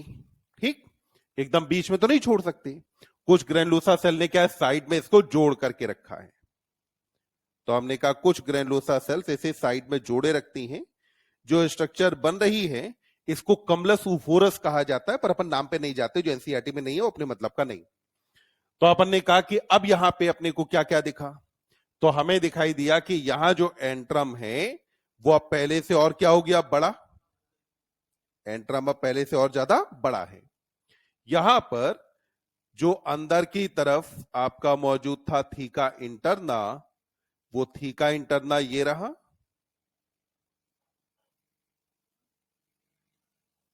थीका एक्सटर्ना धीमे धीमे अब डीजनरेट होने लगता है और ओवेरियन स्ट्रोमा में ही मिल जाता है। तो थीका एक्सटर्ना का अब यहां कोई खास फंक्शन नहीं बचा।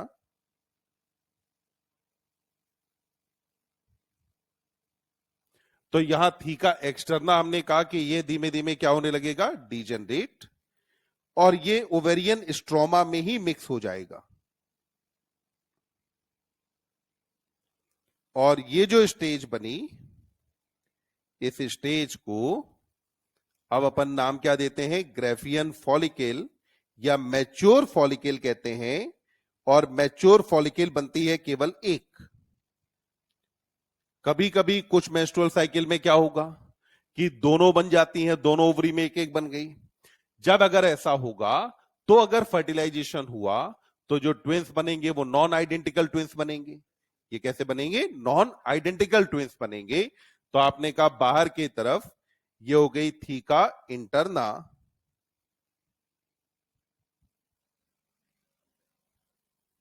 हाँ अंदर की तरफ थीका इंटरना, जबकि बाहर की तरफ ये हो गई थीका एक्सटर्ना, जो अब धीमे धीमे डीजेनरेट होती जा रही है।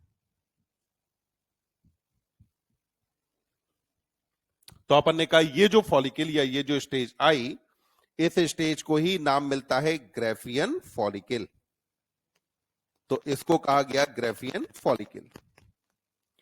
अब देखिए जो ग्राफियन फॉलिकल है, अपने को पता है बेटा कि इसी ग्राफियन फॉलिकल में अब ओव्यूलेशन होता है। ग्राफियन फॉलिकल में क्या होगा? ओव्यूलेशन। और ओव्यूलेशन के दौरान ये ग्राफियन फॉलिकल रप्चर होने वाली है। जब ये रप्चर होगी तो अब यहां से दो चीजें निकलेंगी। एक तरफ तो यहां से बाहर जाएगा सेकेंडरी oocyte। कौन बाहर जाने वाला है? Secondary oocyte। जब ये सेकेंडरी oocyte यहां से बाहर निकल गई तो अब जो बची हुई स्ट्रक्चर है, बचे हुए पार्ट के लिए इंग्लिश में हम कहते हैं रेमिनेंट। क्या कहते हैं? रेमिनेंट।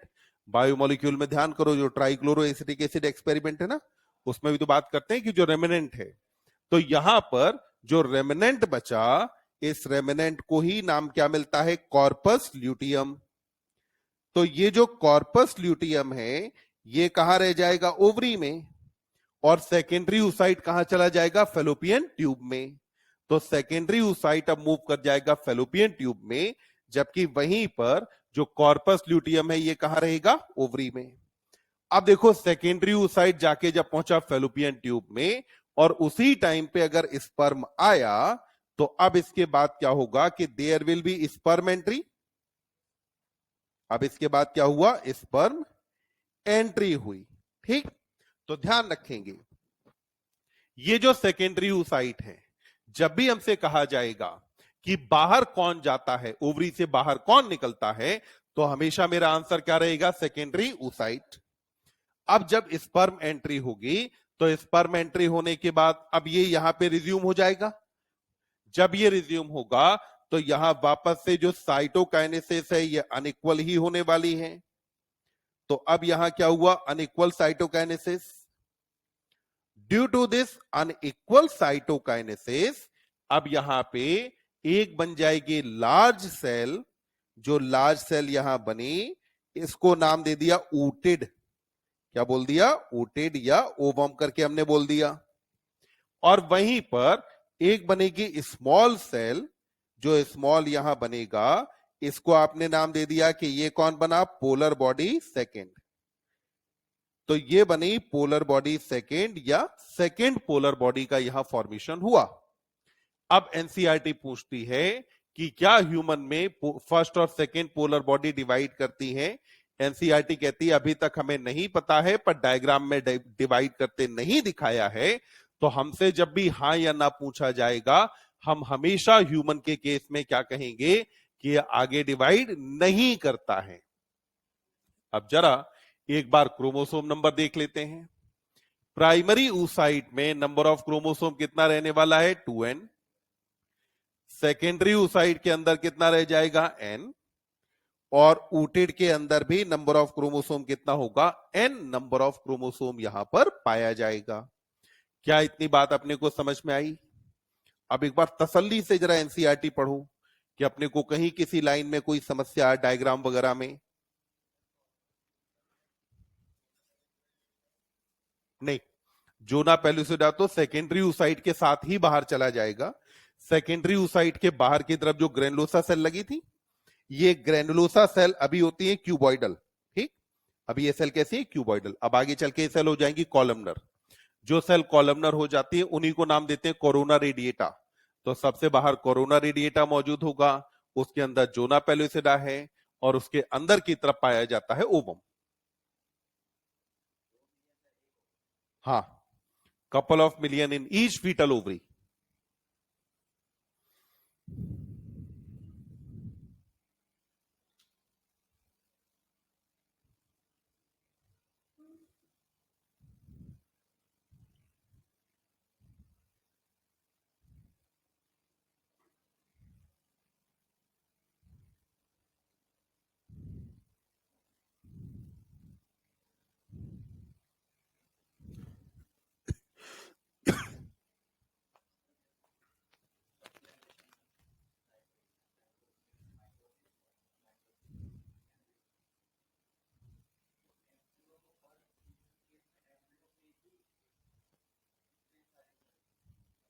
जो एम्ब्रियो बनेगा एम्ब्रियोनिक डेवलपमेंट में, जो अपन बात कर रहे हैं, ये अपन बात कर रहे हैं सेकेंड या थर्ड ट्राइमेस्टर के आसपास की। तो लगभग सेकेंड ट्राइमेस्टर के आसपास इतनी सेल आ जाती है। जो योक सैक मेम्ब्रेन है ना, योक सैक एंडोडर्म से बनती है primordial germ cell.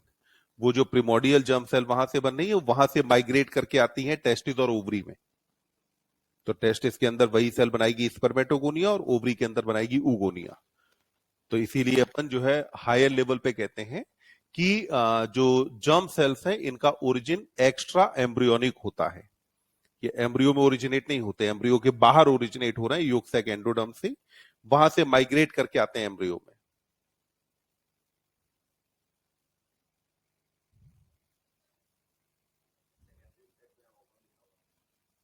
General sense में कहते हैं सेकेंडरी साइट को। बस एक बात, जब भी हम अगर बात करें तो हमारे दिमाग में क्लैरिटी हो कि हाँ भाई इस स्टेज पे होता क्या है।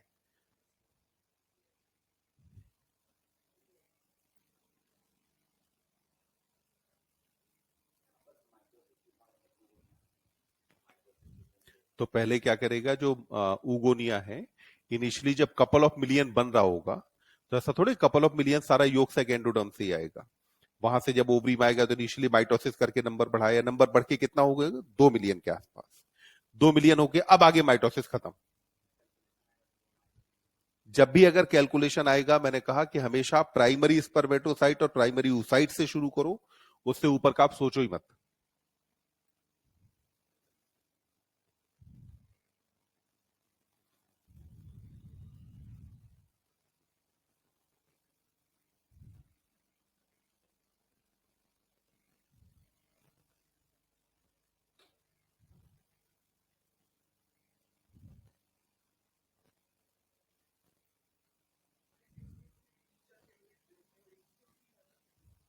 इनिशियली क्या होता है कि जो टर्शरी फॉलिकल बनती है, टर्शरी फॉलिकल में पहले छोटी छोटी सी कैविटीज बनती हैं, बाद में कैविटीज आपस में फ्यूज हो जाती हैं।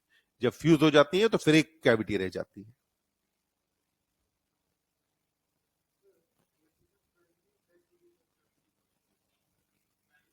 तो अपन ने कहा ना कि सेकेंडरी oocyte किसके अंदर बनी, सेकेंडरी oocyte बनी किसके अंदर, टर्शरी फॉलिकल स्टेज में ना। तो मतलब टर्शरी फॉलिकल स्टेज की शुरुआत में उसके अंदर क्या था, प्राइमरी oocyte था। यही टर्शरी फॉलिकल स्टेज वो है जिसके अंदर प्राइमरी oocyte अपना मियोसिस फर्स्ट पूरा करके कन्वर्ट हो जाती है सेकेंडरी oocyte में। तो जब भी आपसे कहा जाएगा मियोसिस फर्स्ट कहां या कब पूरा होता है, तो हमेशा हम कहेंगे टर्शरी फॉलिकल स्टेज में।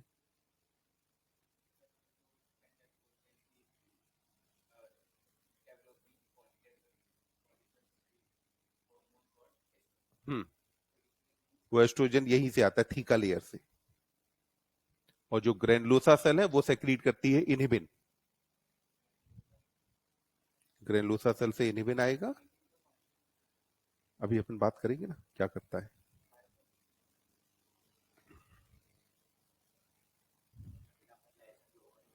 नहीं, ओवम बिना फर्टिलाइजेशन के बनता ही नहीं है। मतलब अगर आपसे कभी कहा जाए कि लेट से एक फीमेल है जिसके 3 बच्चे हैं, तो उसके केस में कितने मैच्योर ओवम बने, तो 3 ही बने। बाकी सेकेंडरी oocyte स्टेज में ही रह गए। सेकेंडरी oocyte जब रिलीज हो जाती है ओवरी से, तो इसका लाइफ स्पैन लगभग 24 आवर होता है, उसके बाद फिर इसकी डेथ, खेल खत्म।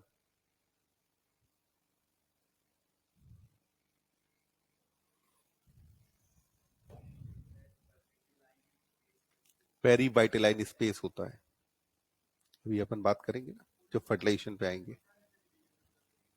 क्या बेटा, पोलर बॉडी डीजनरेट।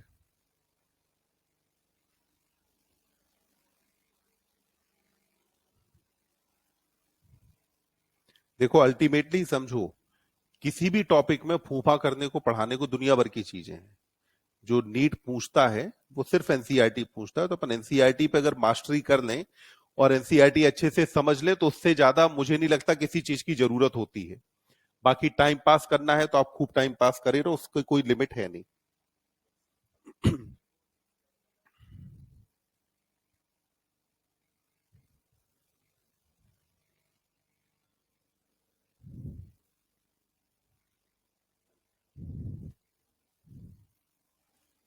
अब देखिए, अब आगे अपने को बात करनी है अबाउट मेंस्ट्रुअल साइकिल।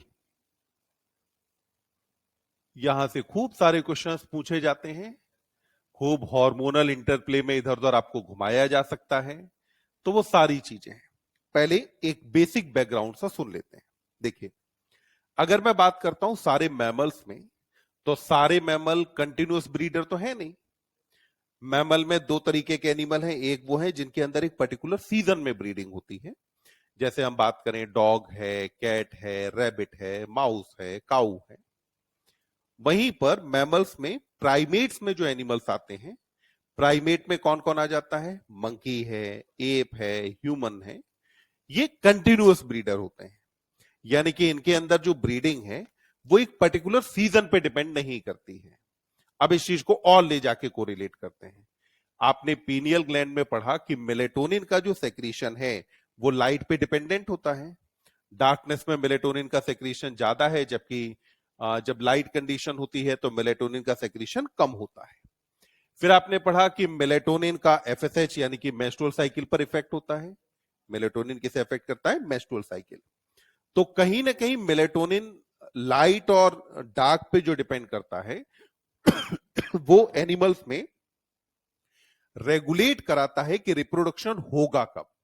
क्योंकि अगर हम ईयर के अलग अलग टाइम पर बात करें तो डे लेंथ अलग अलग होती है।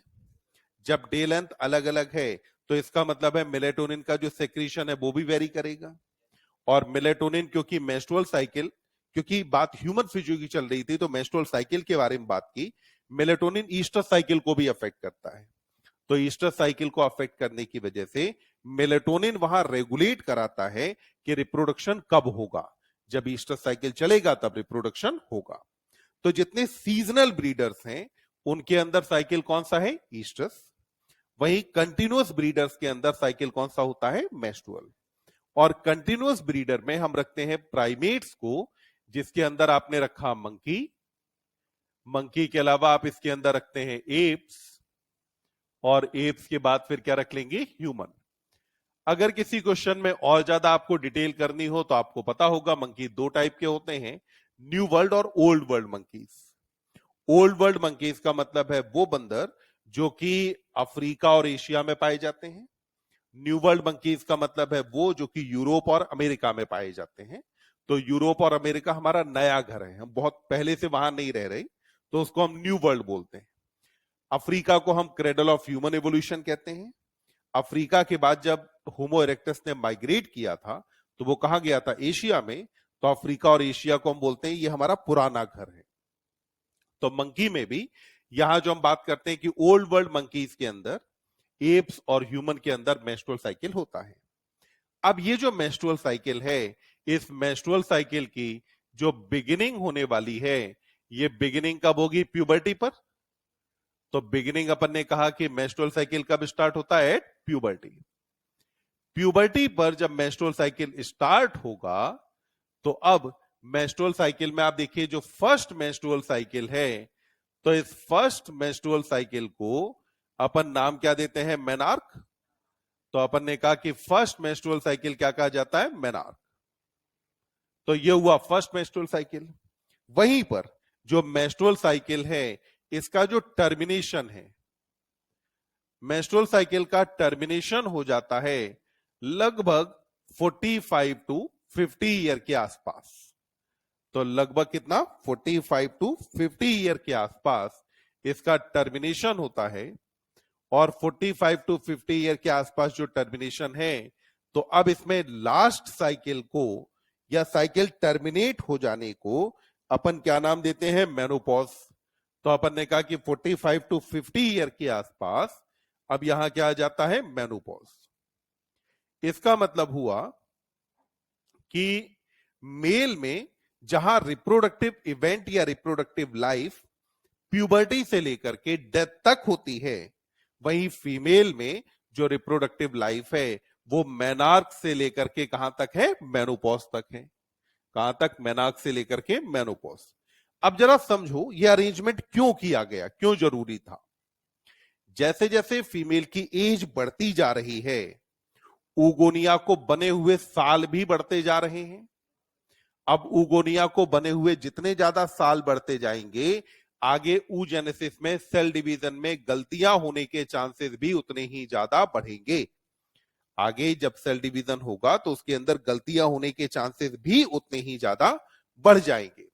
ये देखा जाता है कि जैसे जैसे मदर की एज बढ़ती है तो बच्चे में जेनेटिक डिसऑर्डर होने के चांसेस ज्यादा हो जाते हैं। जैसे अब डाउन सिंड्रोम की ही बात करें तो लगभग मदर की एज हर 10 साल बढ़ने पर डाउन सिंड्रोम की अकरेंस बढ़ करके डबल हो जाती है। यानी कि अब अगर यहां मेनोपॉज ना हो और उस केस में मान लो रिप्रोडक्टिव इवेंट और आगे तक चलने लगे, तो और आगे तक चलने पर क्या होगा, जेनेटिक एबनॉर्मेलिटीज होने के चांसेस बच्चे के अंदर बढ़ते जाएंगे। तो इसीलिए एक टाइम फ्रेम फिक्स किया कि ठीक है, फीमेल के अंदर रिप्रोडक्शन केवल कब से कब तक, मेनार्क से लेकर के मेनोपॉज तक होगा। अब ये जो हुआ कि साहब मेंस्ट्रुअल साइकिल कब से कब तक होता है। अब अगर हम देखें तो लगभग अगर हम मान लें कि जो प्यूबर्टी है वो ऑलमोस्ट आप मान लो 12-13 साल के आसपास, और वहां से लेकर के अगर अपन बात करें कि मान लो मेनोपॉज जो आया वो लगभग 50 साल के आसपास आया, तो इसका मतलब हुआ कि रिप्रोडक्टिव इवेंट लगभग कितने साल चले, 37 साल के आसपास। अगर 37 साल चले तो इसका मतलब हुआ 37 साल में मेंस्ट्रुअल साइकिल कितने हुए, 37 इंटू 12, लगभग 400 के आसपास नंबर हो गया, 400 450। मतलब जो 60 से 80 हजार प्राइमरी फॉलिकल थी, उनमें से कितनी फॉलिकल थी जो वास्तव में ओवरी से रिलीज हो पाई, वो नंबर 400 से 450 ही है। सोचो 2 मिलियन ऊगोनिया, 2 मिलियन ऊगोनिया से आपका प्राइमरी oocyte बनी 60 से 80 हजार, उसमें 400 से 450 सेकेंडरी oocyte रिलीज हुई, और उस 400 450 में भी अगर हम बात करें तो नॉर्मली हमें देखने को मिलता है कि हार्डली 2 या 3 केस में ही फर्टिलाइजेशन होता है, यानी कि बाकी सारी क्या चली गई, बेकार। तो वो बाकी सारी बेकार नहीं गई, ये कहीं ना कहीं एक सिलेक्शन का तरीका है कि अगली जनरेशन प्रोड्यूस करने के लिए जो गैमीट है वो गैमीट सबसे बेहतर होना चाहिए। तो अपने को अब अगर हम बात करें कि मेंस्ट्रुअल साइकिल की ड्यूरेशन कितनी है, कि भाई इसके अंदर टाइम कितना लगता है, तो आइडियली हम मानते हैं कि लगभग 28 या 29 डेज। मेंस्ट्रुअल साइकिल लगभग कितने दिन का होता है, 28 टू 29 डेज के आसपास का एक मेंस्ट्रुअल साइकिल होता है। अगर आप ल्यूनर कैलेंडर के हिसाब से देखें तो ल्यूनर कैलेंडर के हिसाब से जो मंथ है वो भी कितने दिन का होता है, 28 डेज का है। इसका मतलब है नेचर ने कहीं ना कहीं किसी चीज को रेफरेंस लेकर के ये ड्यूरेशन डिसाइड करी है। अब एक मेंस्ट्रुअल साइकिल में कौन कौन से फेज होते हैं, वो फेज के बारे में देख लेते हैं। तो हम आइडियली एक मेंस्ट्रुअल साइकिल को कितने फेज में डिवाइड करते हैं, 3। जो 3 फेज में डिवाइड किया जाता है, मान लो यहां से मेंस्ट्रुअल साइकिल स्टार्ट हुआ, तो यहां पे मैंने माना कि डे 3 to 5 है।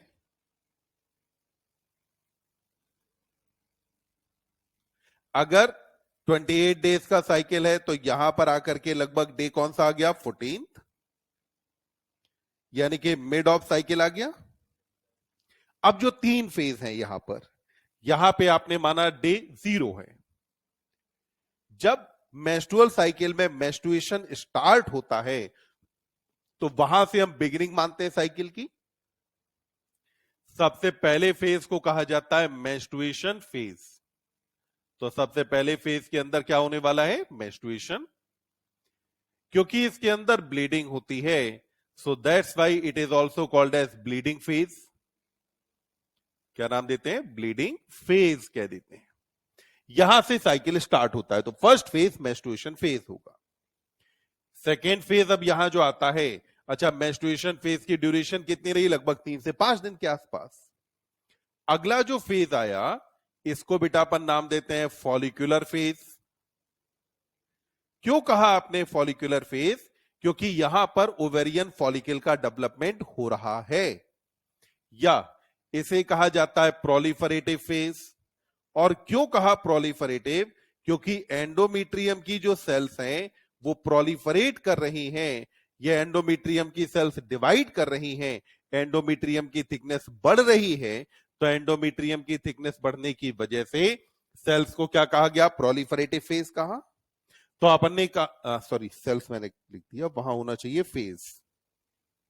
तो अपन ने कहा कि दूसरा आ गया फॉलिकुलर या प्रोलिफरेटिव फेज आ जाता है। इसके बाद जो डे 14 है, डे 14 पर क्या होने वाला है? ओव्यूलेशन। यानी कि ओव्यूलेशन एक आइडियल साइकिल में साइकिल के मिड में होता है। ओव्यूलेशन कहां होगा? आइडियल साइकिल में साइकिल के मिड पर, ठीक। या ओव्यूलेशन आप ध्यान रखें कि यह होगा 14 days before completion of cycle. यह मैंने इसलिए लिखा क्योंकि हमेशा आप ऐसा ना माने कि साइकिल के बीच में ही होगा, नहीं। यहां पे रूल बस इतना है कि ओव्यूलेशन हमेशा साइकिल के खत्म होने के 14 दिन पहले होता है। मतलब कि अगर आपको एक क्वेश्चन देता है कि साइकिल की ड्यूरेशन 34 दिन है, तो ओव्यूलेशन कौन से दिन? 20। अगर कहा साइकिल की ड्यूरेशन 20 दिन है, तो उस केस में ओव्यूलेशन कौन से दिन? 6वें दिन। यानी कि आपको सिर्फ इतना देखना है कि टोटल नंबर ऑफ डेज जितना है, उस टोटल नंबर ऑफ डेज में से अपन कितना माइनस करेंगे? 14। 14 माइनस करने पर अपने को क्या मिल जाएगा? Day of ovulation. Now the third phase is called as luteal phase. क्या बोलते हैं? Luteal phase. क्यों कहा? क्योंकि इस फेज में कॉर्पस ल्यूटियम मौजूद है। ल्यूटियल फेज के लिए आपके पास एक और नाम होता है secretory phase. So luteal phase is also called as secretory phase. तो अगला आ जाता है जिसको आप ल्यूटियल या सेक्रेटरी फेज नाम देते हैं। तो पहला कौन हुआ? Menstrual phase. दूसरे का नाम फॉलिकुलर या प्रोलिफरेटिव फेज। और तीसरे को आपने क्या कहा यहां पर? ल्यूटियल या सेक्रेटरी फेज। आप ध्यान दें, ल्यूटियल कहा क्योंकि कॉर्पस ल्यूटियम था। आपने कहा एंडोमेट्रियम की सेल सेक्रेटरी होती हैं, ग्लैंडुलर होती हैं, क्योंकि इस फेज में एंडोमेट्रियम से सेक्रीशंस आते हैं। That's why this phase is called as luteal और सेक्रेटरी फेज। तो एक मेंस्ट्रुअल साइकिल में कितने फेज हुए? 3। पहले फेज का नाम, दूसरा फेज फॉलिकुलर या प्रोलिफरेटिव फेज, और तीसरे फेज का नाम क्या हुआ? ल्यूटियल या सेक्रेटरी फेज। तो एक मेंस्ट्रुअल साइकिल में फेज कितने हो गए? 3। क्या ये बात समझ में आई अपने को?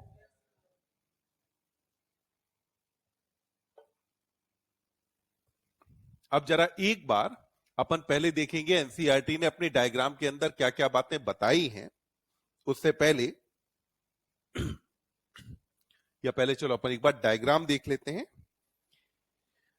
फिर बात करते हैं।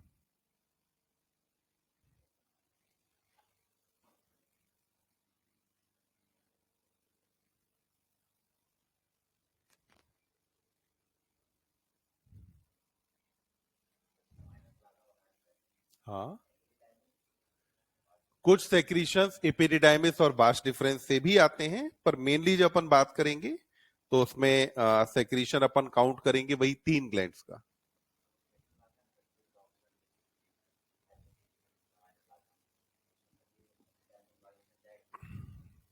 नहीं,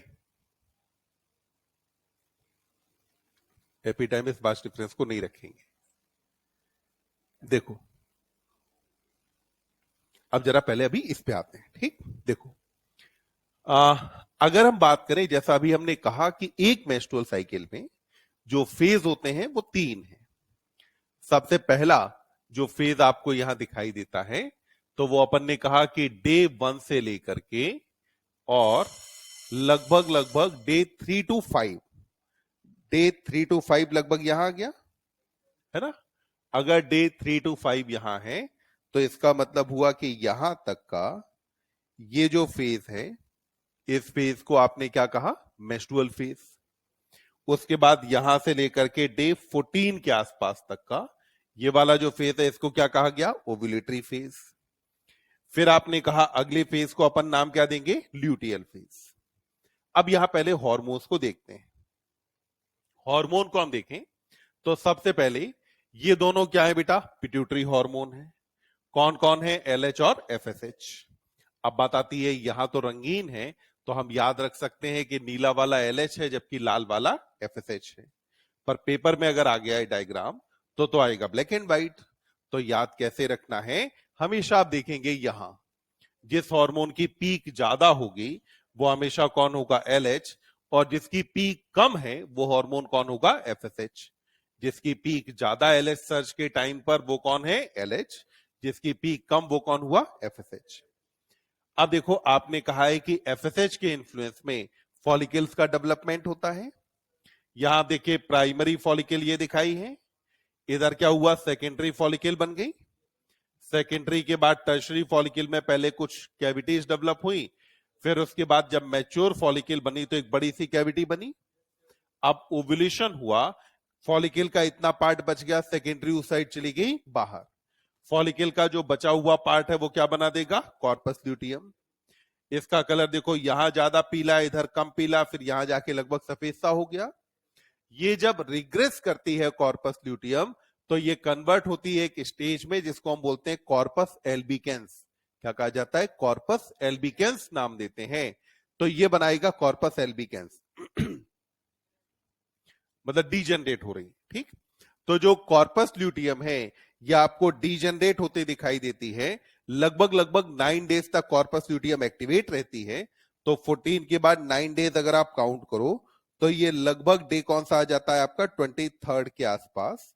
तो हमने कहा कि लगभग डे 23 तक कॉर्पस ल्यूटियम डेवलप होगी, उसके बाद कॉर्पस ल्यूटियम क्या हो जाएगी, डीजनरेट। अब देखें आगे जो आपको दिखाया है ये है ओवेरियन हार्मोन, ठीक, यानी कि ओवरी के हार्मोन। ओवेरियन हार्मोन में दो को काउंट किया, एक तो एस्ट्रोजन और दूसरा प्रोजेस्टेरोन। ये दो हार्मोन काउंट किए हैं। दोनों हार्मोन के बारे में आप देखें, एस्ट्रोजन कहां से आता है, डेवलपिंग फॉलिकल से। तो देखो एस्ट्रोजन के लिए बेटा बेस लाइन ये है ना, और प्रोजेस्टेरोन के लिए बेस लाइन ये है। ग्राफ को ऐसे मत समझना कि एस्ट्रोजन का लेवल प्रोजेस्टेरोन से ज्यादा है, नहीं। एस्ट्रोजन की बेस लाइन ये है, ये एस्ट्रोजन की बेस लाइन है, ठीक।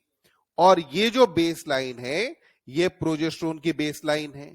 तो मतलब कि एस्ट्रोजन या प्रोजेस्टेरोन जब आप बढ़ते देखें तो आप इस बेस लाइन से कंपेयर करेंगे।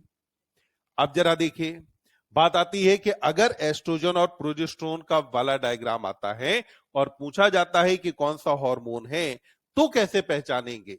एस्ट्रोजन के मामले में आप डायग्राम में देखो, आपको दो पीक दिखाई दे रही हैं, है ना, जबकि प्रोजेस्टेरोन के मामले में एक ही पीक दिखाई दे रही है। तो जिसमें दो पीक दिखाई दे जाए वो कौन, एस्ट्रोजन। एक ही पीक दिखे तो वो हार्मोन कौन है, प्रोजेस्टेरोन है। तो यानी कि हम इन हार्मोन्स को आइडेंटिफाई कैसे करें। अब देखिए एस्ट्रोजन के लेवल में एक अंतर नोटिस करना देखो एस्ट्रोजन का लेवल यहां पे बेटा इतना है ना, क्या यहां और यहां दो जगह एस्ट्रोजन बढ़ा ना, क्या दोनों जगह एस्ट्रोजन का लेवल बराबर है, नहीं ना। कहां ज्यादा है, ओव्यूलेशन से पहले एस्ट्रोजन का लेवल ज्यादा होता है। तो ओव्यूलेशन से पहले एस्ट्रोजन का लेवल क्या है, ज्यादा है। अब जरा एक और बात पर ध्यान देंगे,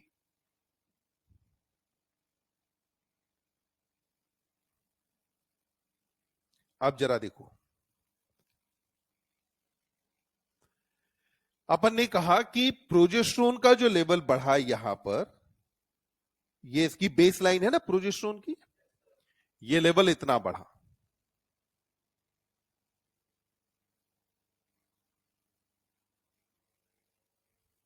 इतना बढ़ा ना।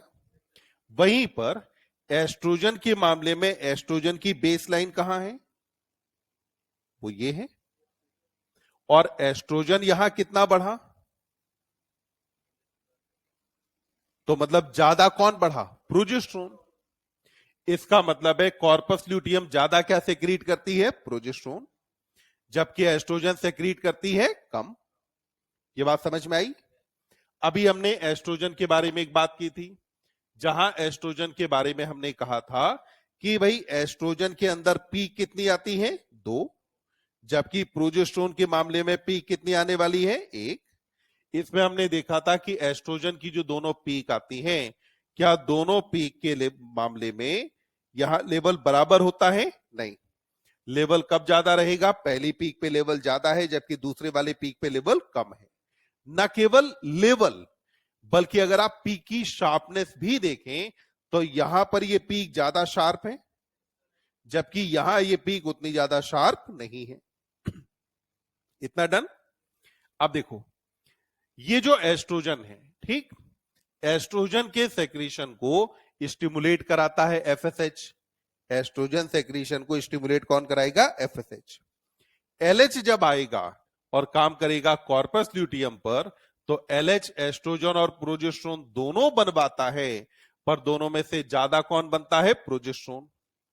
तो मतलब कि मैं कह सकता हूं कि एफएसएच एस्ट्रोजेनिक हार्मोन है। क्या मैं कह सकता हूं कि एफएसएच एस्ट्रोजेनिक हार्मोन है और एलएच प्रोजेस्टेरोजेनिक हार्मोन है? एलएच फॉर्मेशन किसका कराता है? प्रोजेस्टेरोन का, जबकि एफएसएच मेनली फॉर्मेशन किसका कराता है? एस्ट्रोजन का। फिर आप देखें आगे, अगली बात देखो यहां पे फॉलिकुलर फेज यहां से लेकर के यहां तक है ना, ये इतना फॉलिकुलर फेज है। क्या फॉलिकुलर फेज के दौरान आपको नहीं दिख रहा कि एलएच और एफएसएच का लेवल बढ़ता है? दिखा ना? फॉलिकुलर फेज के दौरान हम क्या कहेंगे? एलएच और एफएसएच का लेवल पहले की तुलना में बढ़ा। फॉलिकुलर फेज के दौरान आपको दिखेगा कि एस्ट्रोजन का लेवल तो बढ़ता है पर प्रोजेस्टेरोन का लेवल बढ़ता नहीं है। किसका लेवल बढ़ा? एस्ट्रोजन का, जबकि प्रोजेस्टेरोन का लेवल नहीं बढ़ा। ल्यूटियल फेज के दौरान हमें दिखता है ल्यूटियल फेज यहां से लेकर के यहां तक है। ल्यूटियल फेज के दौरान देखो यहां पे एलएच यहां है, फिर यहां पे इधर नीचे आ गया, यहां एफएसएच यहां है और यहां पे लगभग इतना आ गया।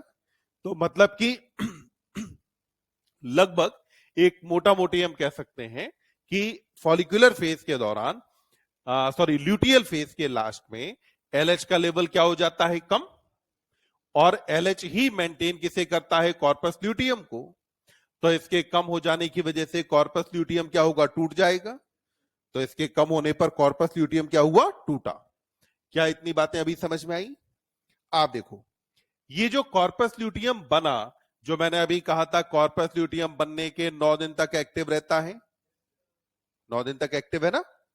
जब तक एक्टिव रहेगा तब तक प्रोजेस्टेरोन आता रहेगा और प्रोजेस्टेरोन आता रहेगा तो इसकी वजह से अब आप देखो यहां आपको दिख रहा है कि एंडोमेट्रियम की थिकनेस अपने पीक पर पहुंच गई।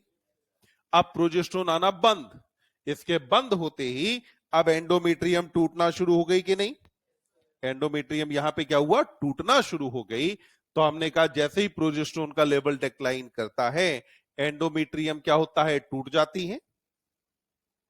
अब जरा ये सारी चीजों को हम अपने हिसाब से जरा अरेंज कर लेते हैं कि अपने को क्या क्या बातें यहां करनी थी।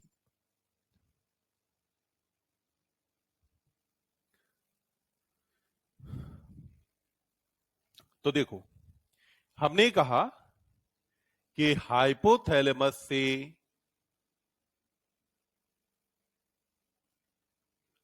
हार्मोन आता है जीएनआरएच। कौन आ रहा है? जीएनआरएच। अब यहां एक बात समझिए, हाइपोथैलेमस से आने वाला हार्मोन कितना है? एक। पिट्यूटरी से सेक्रीट कितने होने हैं? दो। और दोनों का लेवल क्या पूरे मेंस्ट्रुअल साइकिल में साथ साथ चला था? पर सेम नहीं चला था, कभी कोई ज्यादा था कभी कोई कम था। तो मतलब कि एक अकेला जीएनआरएच क्या करता है कि ये एलएच और एफएसएच दोनों को रेगुलेट करा लेता है। एलएच और एफएसएच दोनों को रेगुलेट कराता है। तरीका यह है कि जीएनआरएच का सेक्रीशन कभी स्टेडी नहीं होता, मतलब कंटिन्यूअस एक लेवल पर बना रहे जीएनआरएच, ऐसा कभी नहीं होता है। जीएनआरएच का सेक्रीशन पल्सेस के फॉर्म में होता है। पल्सेस मतलब दाल नहीं, ठीक? पल्स का मतलब हुआ कम ज्यादा होता रहता है। क्यों कम ज्यादा होता है? अगर कोई भी हार्मोन हो, अगर वो हार्मोन कंटिन्यूअसली एक हायर लेवल पर बना रहेगा तो उस हार्मोन के लिए हमारी बॉडी सेल्स की सेंसिटिविटी कम हो जाती है। जैसे अगर आप कंटिन्यूअसली अपने हेडफोन पे ज्यादा वॉल्यूम पर अगर आप सुनते रहें तो धीमे धीमे आपके कान की सेंसिटिविटी क्या होगा, घट जाएगी। तो इसलिए जीएनआरएच सेम लेवल पे सेक्रेट कभी नहीं होता। जीएनआरएच का जो सेक्रीशन होता है ये देखो दो तरीके से, पहला ऐसे करके चल रहा है और दूसरा हुआ कि अब ये ऐसे करके चला। ठीक, मतलब यहां जीएनआरएच कम, फिर ज्यादा हुआ, फिर कम, फिर ज्यादा, फिर कम, फिर ज्यादा। इधर बहुत जल्दी जल्दी कम ज्यादा हो रहा है। तो आपने कहा कि जीएनआरएच का जो रिलीज है ये रिलीज कैसा होता है, पल्सेटाइल। क्या आपने को समझ में आया कि जीएनआरएच के पल्सेटाइल रिलीज का मतलब क्या है? और ये जो पल्सेटाइल है उसमें भी आप देखो यहां से यहां तक ये लॉन्ग पल्सेस हैं। जब सेक्रीशन लॉन्ग पल्सेस में होता है तो ये स्टिमुलेट करता है एफएसएच को। ये वाली जो पल्सेस हैं ये आपको दिख रही हैं शॉर्ट पल्सेस हैं। जब अगर पल्सेस इसकी शॉर्ट होती हैं तो ये स्टिमुलेट करता है एलएच को। तो अब एक ही हार्मोन दो अलग अलग हार्मोन्स को रेगुलेट कर पाता है।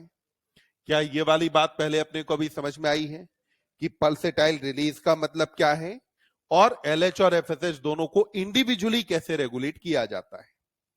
तो इधर जीएनआरएच ने आकर के काम कहां पे किया, एंटीरियर पिट्यूटरी पर,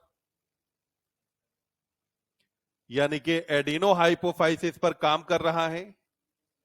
जब ये काम करेगा एंटीरियर पिट्यूटरी या एडिनो हाइपोफाइसिस पर, तो एंटीरियर पिट्यूटरी से हार्मोन कितने आने हैं, दो। पहला हार्मोन आ गया एफएसएच और दूसरा हार्मोन कौन आएगा, एलएच।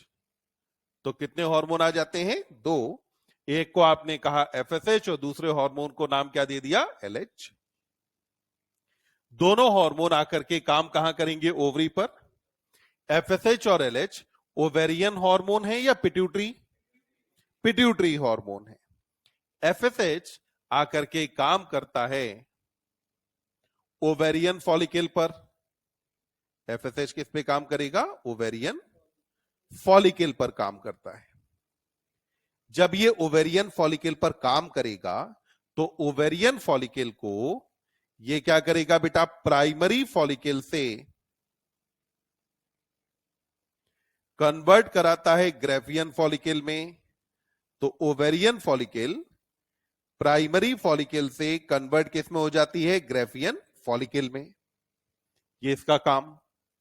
ये जो मैच्योर फॉलिकल है तो ये मैच्योर फॉलिकल से अब यहां सेक्रीट क्या होगा, एस्ट्रोजन। ग्रेफियन फॉलिकल ने क्या सेक्रीट किया, एस्ट्रोजन। ध्यान देंगे एस्ट्रोजन खुद सेल डिवीजन को प्रमोट करता है। एस्ट्रोजन खुद सेल डिवीजन को प्रमोट करता है। तो इसका मतलब हुआ कि फॉलिकल की ग्रोथ में कहीं ना कहीं एस्ट्रोजन का भी रोल होता है। एस्ट्रोजन को हम ट्यूमर प्रमोटर कहते हैं। यानी कि अगर किसी फीमेल के अंदर कैंसर हो या ट्यूमर हो और अगर उसमें एस्ट्रोजन का लेवल हाई हो जाए तो ये सेल में डिवीजन को प्रमोट करता है, ट्यूमर को प्रमोट कर रहा है, इसीलिए इसे ट्यूमर प्रमोटर करके कहा जाता है। तो एस्ट्रोजन खुद भी अपने डेवलप इस काम को प्रमोट करता है। न केवल एस्ट्रोजन आ रहा है यहां से, बल्कि एस्ट्रोजन के अलावा जो फॉलिकल है ये फॉलिकल सेक्रीट कर रही है रिलैक्सिन। हमने कहा था ना फॉलिकल में ग्रेनुलोसा सेल से क्या, सॉरी इनिबिन, ग्रेनुलोसा सेल से अभी यहां पे क्या आएगा बेटा, इनिबिन। तो अपन ने कहा कि यहां ग्रेनुलोसा सेल सेक्रीट करती है इनिबिन। तो एस्ट्रोजन आया और कौन आ गया, इनिबिन आया। अब इधर जो एलएच है, एलएच क्या कराता है, तो एलएच का काम क्या है, ओव्यूलेशन। एलएच का काम क्या हुआ, ओव्यूलेशन। तो जब ओव्यूलेशन होगा तो अब यहां जो ग्रेफियन फॉलिकल है, इस ग्रेफियन फॉलिकल से एक तरफ तो बनेगी सेकेंडरी oocyte, कौन रिलीज हो गया, सेकेंडरी oocyte, और दूसरी तरफ यहां कौन बना, कॉर्पस ल्यूटियम। अब ये जो कॉर्पस ल्यूटियम है, ये कॉर्पस ल्यूटियम टूटे ना, इसलिए कॉर्पस ल्यूटियम को मेंटेन करना भी किसका काम है? एलएच का। तो हमने कहा कि जो एलएच है ये कॉर्पस ल्यूटियम को मेंटेन भी करता है। तो एलएच का काम क्या है? कॉर्पस ल्यूटियम को क्या करेगा? मेंटेन। मतलब एलएच जैसे ही कम हुआ तो कम होते ही कॉर्पस ल्यूटियम टूट जाएगी। कॉर्पस ल्यूटियम से आता है ज्यादातर अमाउंट में प्रोजेस्टेरोन और कुछ अमाउंट में क्या आएगा? एस्ट्रोजन। तो अपन ने कहा कि यहां से कुछ अमाउंट में एस्ट्रोजन आता है और ज्यादातर अमाउंट में आता है प्रोजेस्टेरोन। हमने दोनों के ग्राफ में अंतर देखा था कि भाई यहां से मेनली प्रोजेस्टेरोन आ रहा है जबकि कुछ अमाउंट में सेक्रीट किया जाता है एस्ट्रोजन। तो हमने कहा कि साहब कौन कौन से हार्मोन कहां से आते हैं वो अपन ने देखा। अब जरा हाँ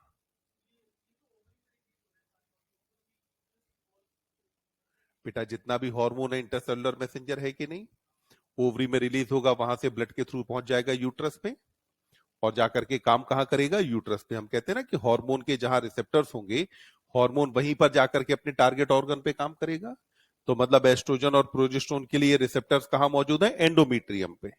तो ये ब्लड के थ्रू पहुंचेगा एंडोमीट्रियम और वहां पे काम करेगा अपना। अब देखिए, अब जरा यहां एस्ट्रोजन से शुरू करते हैं। अभी हमने कहा था कि एस्ट्रोजन के केस में, ध्यान से सुनना, अभी लिखना बंद करके सुनो। पहला, जब एस्ट्रोजन का लेवल कम है then there is no negative feedback. जब एस्ट्रोजन का लेवल मॉडरेट है there will be negative feedback. पर एस्ट्रोजन के मामले में चमत्कार होता है कि जब एस्ट्रोजन का लेवल ज्यादा होता है तो यह देता है पॉजिटिव फीडबैक। एस्ट्रोजन कम तो नेगेटिव फीडबैक नहीं, मॉडरेट तो नेगेटिव फीडबैक है। अगर ये मॉडरेट से ऊपर निकल गया, ज्यादा हो गया, तो अब ये देगा पॉजिटिव फीडबैक। तो मतलब क्या हुआ कि यहां पे फॉलिकल जैसे जैसे बढ़ती जाएगी, फॉलिकल के बढ़ने के साथ साथ एस्ट्रोजन का लेवल क्या होता जाएगा? ज्यादा।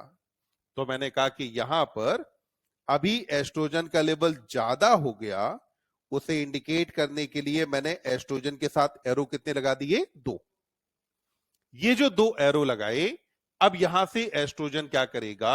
ये एस्ट्रोजन अब यहां से देगा बेटा पॉजिटिव फीडबैक। कैसा फीडबैक देने वाला है? पॉजिटिव। और एस्ट्रोजन का जो पॉजिटिव फीडबैक है ये काम करेगा हाइपोथैलेमस पर भी और एंटीरियर पिट्यूटरी पर भी। तो ये दोनों जगह कैसा फीडबैक दे रहा है? Positive feedback. तो एस्ट्रोजन ने पॉजिटिव फीडबैक कहां कहां दिया? हाइपोथैलेमस और एंटीरियर पिट्यूटरी, दोनों जगह पर एस्ट्रोजन कैसा फीडबैक दे रहा है? पॉजिटिव। अब इस पॉजिटिव फीडबैक की वजह से बोलो एलएच और एफएसएच को बढ़ जाना चाहिए ना। और हमने कहा था पॉजिटिव फीडबैक में थोड़ा मोड़ा बढ़ेगा क्या? नहीं, खूब बढ़िया से बढ़ने वाला है। तो ये जो पॉजिटिव फीडबैक होगा इसकी वजह से एलएच और एफएसएच क्या होगा? बढ़ेगा। पर कहानी में अभी इनहिबिन भी है, इसको नहीं भूलना है। ये जो इनहिबिन है ये कहां? हाइपोथैलेमस पे काम करता था क्या? नहीं, ये काम केवल कहां करता है? पिट्यूटरी पर। और इनहिबिन फीडबैक कैसा देगा? नेगेटिव। और इनहिबिन का जो नेगेटिव फीडबैक है ये काम करता है केवल एफएसएच के लिए, क्योंकि एफएसएच की वजह से ही तो इनहिबिन आ रहा था। केवल एफएसएच की वजह से ही तो इनहिबिन आ रहा था। तो अब समझो, जब एस्ट्रोजन ज्यादा हुआ तो एस्ट्रोजन ने पॉजिटिव फीडबैक दिया कि एलएच और एफएसएच दोनों को बढ़ा दो। पर सेम टाइम पे इनहिबिन जाके पहुंचा, इनहिबिन ने कहा कि एफएसएच नहीं बढ़ेगा। इनहिबिन ने क्या कहा? एफएसएच नहीं बढ़ेगा। पर क्योंकि एस्ट्रोजन का पॉजिटिव फीडबैक था तो फिर भी एस्ट्रोजन बढ़ा, लगभग 2-3 गुना, 2-3 फोल्ड के आसपास बढ़ा। जबकि वहीं एलएच के मामले में क्योंकि इनहिबिन का नेगेटिव फीडबैक काम नहीं करता तो एलएच के लेवल में जो राइज हुआ वो अराउंड 8 to 10 फोल्ड का हुआ। मतलब फिर से सुनिएगा, आपने अभी कहा ये है कि ये एस्ट्रोजन का हाई लेवल होने की वजह से एस्ट्रोजन यहां भी और यहां भी दोनों जगह देता है पॉजिटिव फीडबैक। इसकी वजह से आइडियली होना यह था कि जितना एफएसएच बढ़ता उतना ही एलएच को बढ़ना चाहिए था। दोनों ने बढ़ने की कोशिश भी की, पर यहां बीच में सीन में कौन आ गया? इनिबिन। इनिबिन ने जाके इसे दिया नेगेटिव फीडबैक, और ये नेगेटिव फीडबैक केवल किस पे काम करता है? एफएसएच पे। तो बोलो, एस्ट्रोजन के पॉजिटिव फीडबैक के बावजूद जितना एलएच बढ़ता है उतना एफएसएच नहीं बढ़ता। इसका रीजन क्या है? इनहिबिन। रीजन कौन हुआ? इनहिबिन। क्या पहले इतनी बात समझ में आई? एकदम क्लियर। अब देखिए, अपने को यहां से समझ में आया कि भाई एलएच सर्ज होता क्यों है। अब इधर आ जाते हैं। अब आपने कहा एस्ट्रोजन क्या है? थोड़ा सा है, प्रोजेस्टेरोन ज्यादा सा है। हमने कहा था एस्ट्रोजन जब कम होता है तो नेगेटिव फीडबैक नहीं देता, मॉडरेट होता है तो नेगेटिव फीडबैक देता है, और बहुत ज्यादा होता है तो पॉजिटिव फीडबैक देता है। प्रोजेस्टेरोन जब नहीं होता तो नेगेटिव फीडबैक नहीं देता है, जब होता है तो चाहे कम हो या ज्यादा हो, ये ज्यादा होने पर हमेशा नेगेटिव फीडबैक ही देगा। प्रोजेस्टेरोन कभी भी पॉजिटिव फीडबैक नहीं देता। प्रोजेस्टेरोन हमेशा कैसा फीडबैक दे रहा है? नेगेटिव। जो ये प्रोजेस्टेरोन है, इस प्रोजेस्टेरोन ने अब यहां प्रोवाइड किया बेटा नेगेटिव फीडबैक, और प्रोजेस्टेरोन अब यहां पर जो नेगेटिव फीडबैक देगा वो एक तो काम करेगा हाइपोथैलेमस पर, और दूसरा काम करेगा पिट्यूटरी पर। तो हाइपोथैलेमस और पिट्यूटरी, ये दोनों जगह पर प्रोजेस्टेरोन ने क्या दिया? Negative feedback. ये जो प्रोजेस्टेरोन ने नेगेटिव फीडबैक दिया, इसकी वजह से क्या होगा कि जीएनआरएच भी घटेगा और एफएसएच-एलएच भी घटेगा। जैसे ही एलएच घटेगा, तो सिंस एलएच कॉर्पस ल्यूटियम को मेंटेन करता है, तो कॉर्पस ल्यूटियम का टूट जाना तय है। कॉर्पस ल्यूटियम के टूटते ही प्रोजेस्टेरोन का घटना तय है। अगर ये प्रोजेस्टेरोन घटा तो बोलो यूट्राइन एंडोमेट्रियम को कोई बचा सकता है क्या? नहीं। अब यूट्राइन एंडोमेट्रियम को स्लो ऑफ होना ही है, यानी कि यूट्राइन एंडोमेट्रियम का टूटना अब तय है। तो क्या हमें हार्मोन का इंटरप्ले समझ में आता है? हार्मोन क्या क्या काम कर रहे हैं? अब अगर इसे लिखना हो तो फटाफट लिखो, फिर से आगे बढ़ते हैं।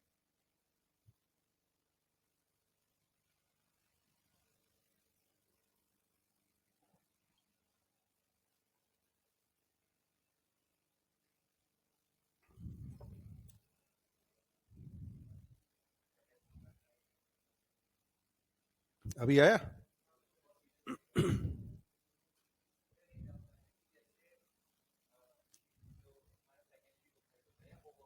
हम्म। हाँ,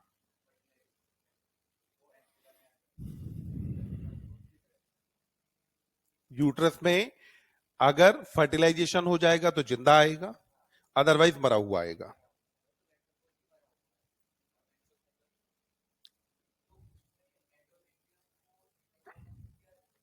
क्योंकि क्योंकि जो सेकेंडरी ऊसाइट है, वो सेकेंडरी ऊसाइट मरा हुआ है। अब वो एक सेल है, वैसे तो बाहर जाएगा नहीं। अगर कचरा बहाना हो तो कचरा बहाने के लिए पानी डालना पड़ता है कि नहीं? तो उसे अगर बाहर निकालना है तो उसके साथ में एक फ्लूइड चाहिए। दूसरा क्या है कि हर बार, भाई यूट्रस तो इसी इंतजार में ना कि इम्प्लांटेशन होगा। हर बार यूट्रस को अपने आप को तैयार करना है इम्प्लांटेशन के लिए। जब अगर इम्प्लांटेशन के लिए तैयार करना है तो हर बार यूट्रस को नई लेयर बनानी है। अब नई लेयर बनेगी तभी जब पिछली लेयर टूटेगी, अदरवाइज ऐसे तो फिर लेयर की थिकनेस बढ़ती चली जाएगी। तो नई लेयर बनने के लिए पुरानी लेयर का टूटना जरूरी है। तो पुरानी लेयर टूटेगी कब? जब जो है मेंस्ट्रुएशन होगा। तो इसीलिए मेंस्ट्रुएशन की जरूरत पड़ती है यहां। हाँ, 14 9 23 कहां बढ़ रहा है? ये ना,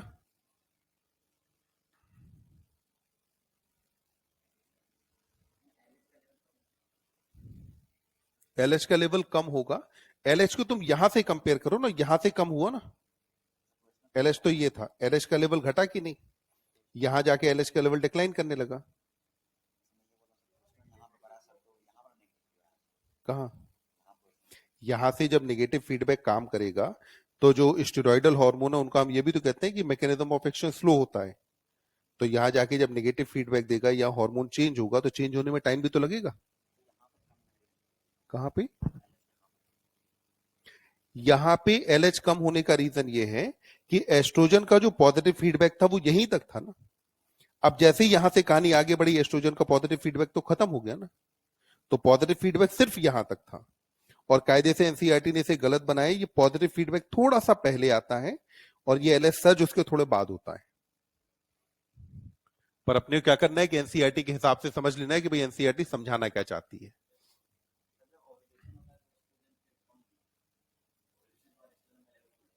हाँ, ओव्यूलेशन के बाद फिर एस्ट्रोजन का लेवल डिक्लाइन करेगा, क्योंकि जैसे ही ओव्यूलेशन हुआ तो ग्रेफियन फॉलिकल तो टूट गई ना।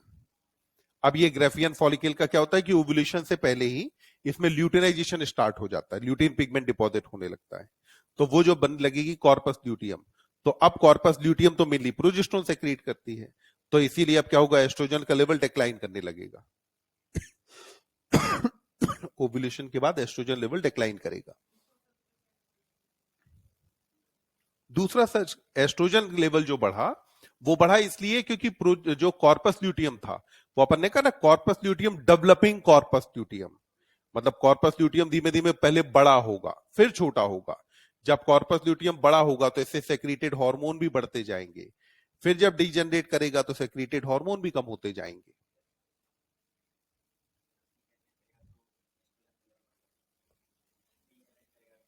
नहीं नहीं, प्रोजेस्टेरोन का लेवल कम हुआ ना। हाँ हाँ, उसके बाद एस्ट्रोजन लेवल अपने पीक पे इसलिए दिखाया है क्योंकि प्रोजेस्टेरोन लेवल यहां डिक्लाइन करने लगा। क्यों? क्योंकि एलएच डिक्लाइन कर गया, ठीक। पर एस्ट्रोजन को तो मेनली रेगुलेट कौन करता है, एफएसएच, ठीक। उस टाइम पे देखो एफएसएच वाला ग्राफ कहां जा रहा है, ऊपर की तरफ। तो इसी वजह से होता है कि एस्ट्रोजन लेवल थोड़े से टाइम तक मेंटेन्ड बना रहेगा या हायर साइड में जाता जाएगा। फिर उसके बाद क्या होगा कि अब कॉर्पस ल्यूटियम यानी कि जो सेक्रेटरी सेल जो स्ट्रक्चर थी वो सेक्रेटरी स्ट्रक्चर ही डीजनरेट कर गई, तो इसलिए अब एस्ट्रोजन भी डिक्लाइन कर जाएगा। क्योंकि यहां पे अगली मेंस्ट्रुअल साइकिल जो आना है, अगले मेंस्ट्रुअल साइकिल के लिए अब कुछ और प्राइमरी फॉलिकल में डिवीजन स्टार्ट कराना है, तो इसीलिए लास्ट में जाकर के एफएसएच बढ़ जाता है। क्योंकि अगर ये एफएसएच नहीं बढ़ेगा तो वापस से और कुछ फॉलिकल में डेवलपमेंट स्टार्ट नहीं होगा। मतलब एक बार 14th डे के बाद देखो होता क्या है कि फर्टिलाइजेशन के 7th डे तक इंप्लांटेशन, 7th डे पे इंप्लांटेशन होता है, ये बॉडी को पता है। अब इंप्लांटेशन क्योंकि 7वें दिन होना है तो 14 और 7 कितने हुए, 21। ठीक है, एक सेफ साइड ले ली गई, 2 दिन और ले लेते, 23rd तक बॉडी ने इंतजार किया कि इंप्लांटेशन हो हो। अगर इंप्लांटेशन हो जाता तो फिर क्या होता कि इंप्लांटेशन होते ही एचसीजी सेक्रेट होता। वो एचसीजी यहां क्या करता, एलएच के घटने के बावजूद प्रोजेस्टेरोन को मेंटेन कर जाता, इन्हें बनाए रखता। पर एचसीजी तो आया नहीं। इधर क्या हुआ, प्रोजेस्टेरोन का लेवल जो बढ़ा, तो अब बढ़ने की वजह से अब कॉर्पस ल्यूटियम को लगा 9th डे पे कि अब तो कोई जो है चांसेस है ही नहीं इंप्लांटेशन के, तो अब प्रोजेस्टेरोन को डिक्लाइन करना, यानी कि अब अगले साइकिल की तैयारी करनी है। तो अगले साइकिल की तैयारी करने के लिए प्रोजेस्टेरोन लेवल क्या हुआ, घटा, और प्रोजेस्टेरोन लेवल के घटते ही एंडोमेट्रियम क्या हुआ, टूट गया। चलो अब इसके जो बाकी सब फेजेस हैं या बाकी जो 3 फेज हैं, ये बाकी 3 फेज के बारे में अपन बात करते हैं कल। तो कल कोशिश करते हैं मेंस्ट्रुअल साइकिल और फर्टिलाइजेशन इंप्लांटेशन वगैरह वाला पार्ट अपना कंप्लीट हो जाए। बिल्कुल, प्रोजेस्टेरोन को प्रेगनेंसी हार्मोन कहा जाता है। अगर प्रोजेस्टेरोन जैसे ही डिक्लाइन करेगा,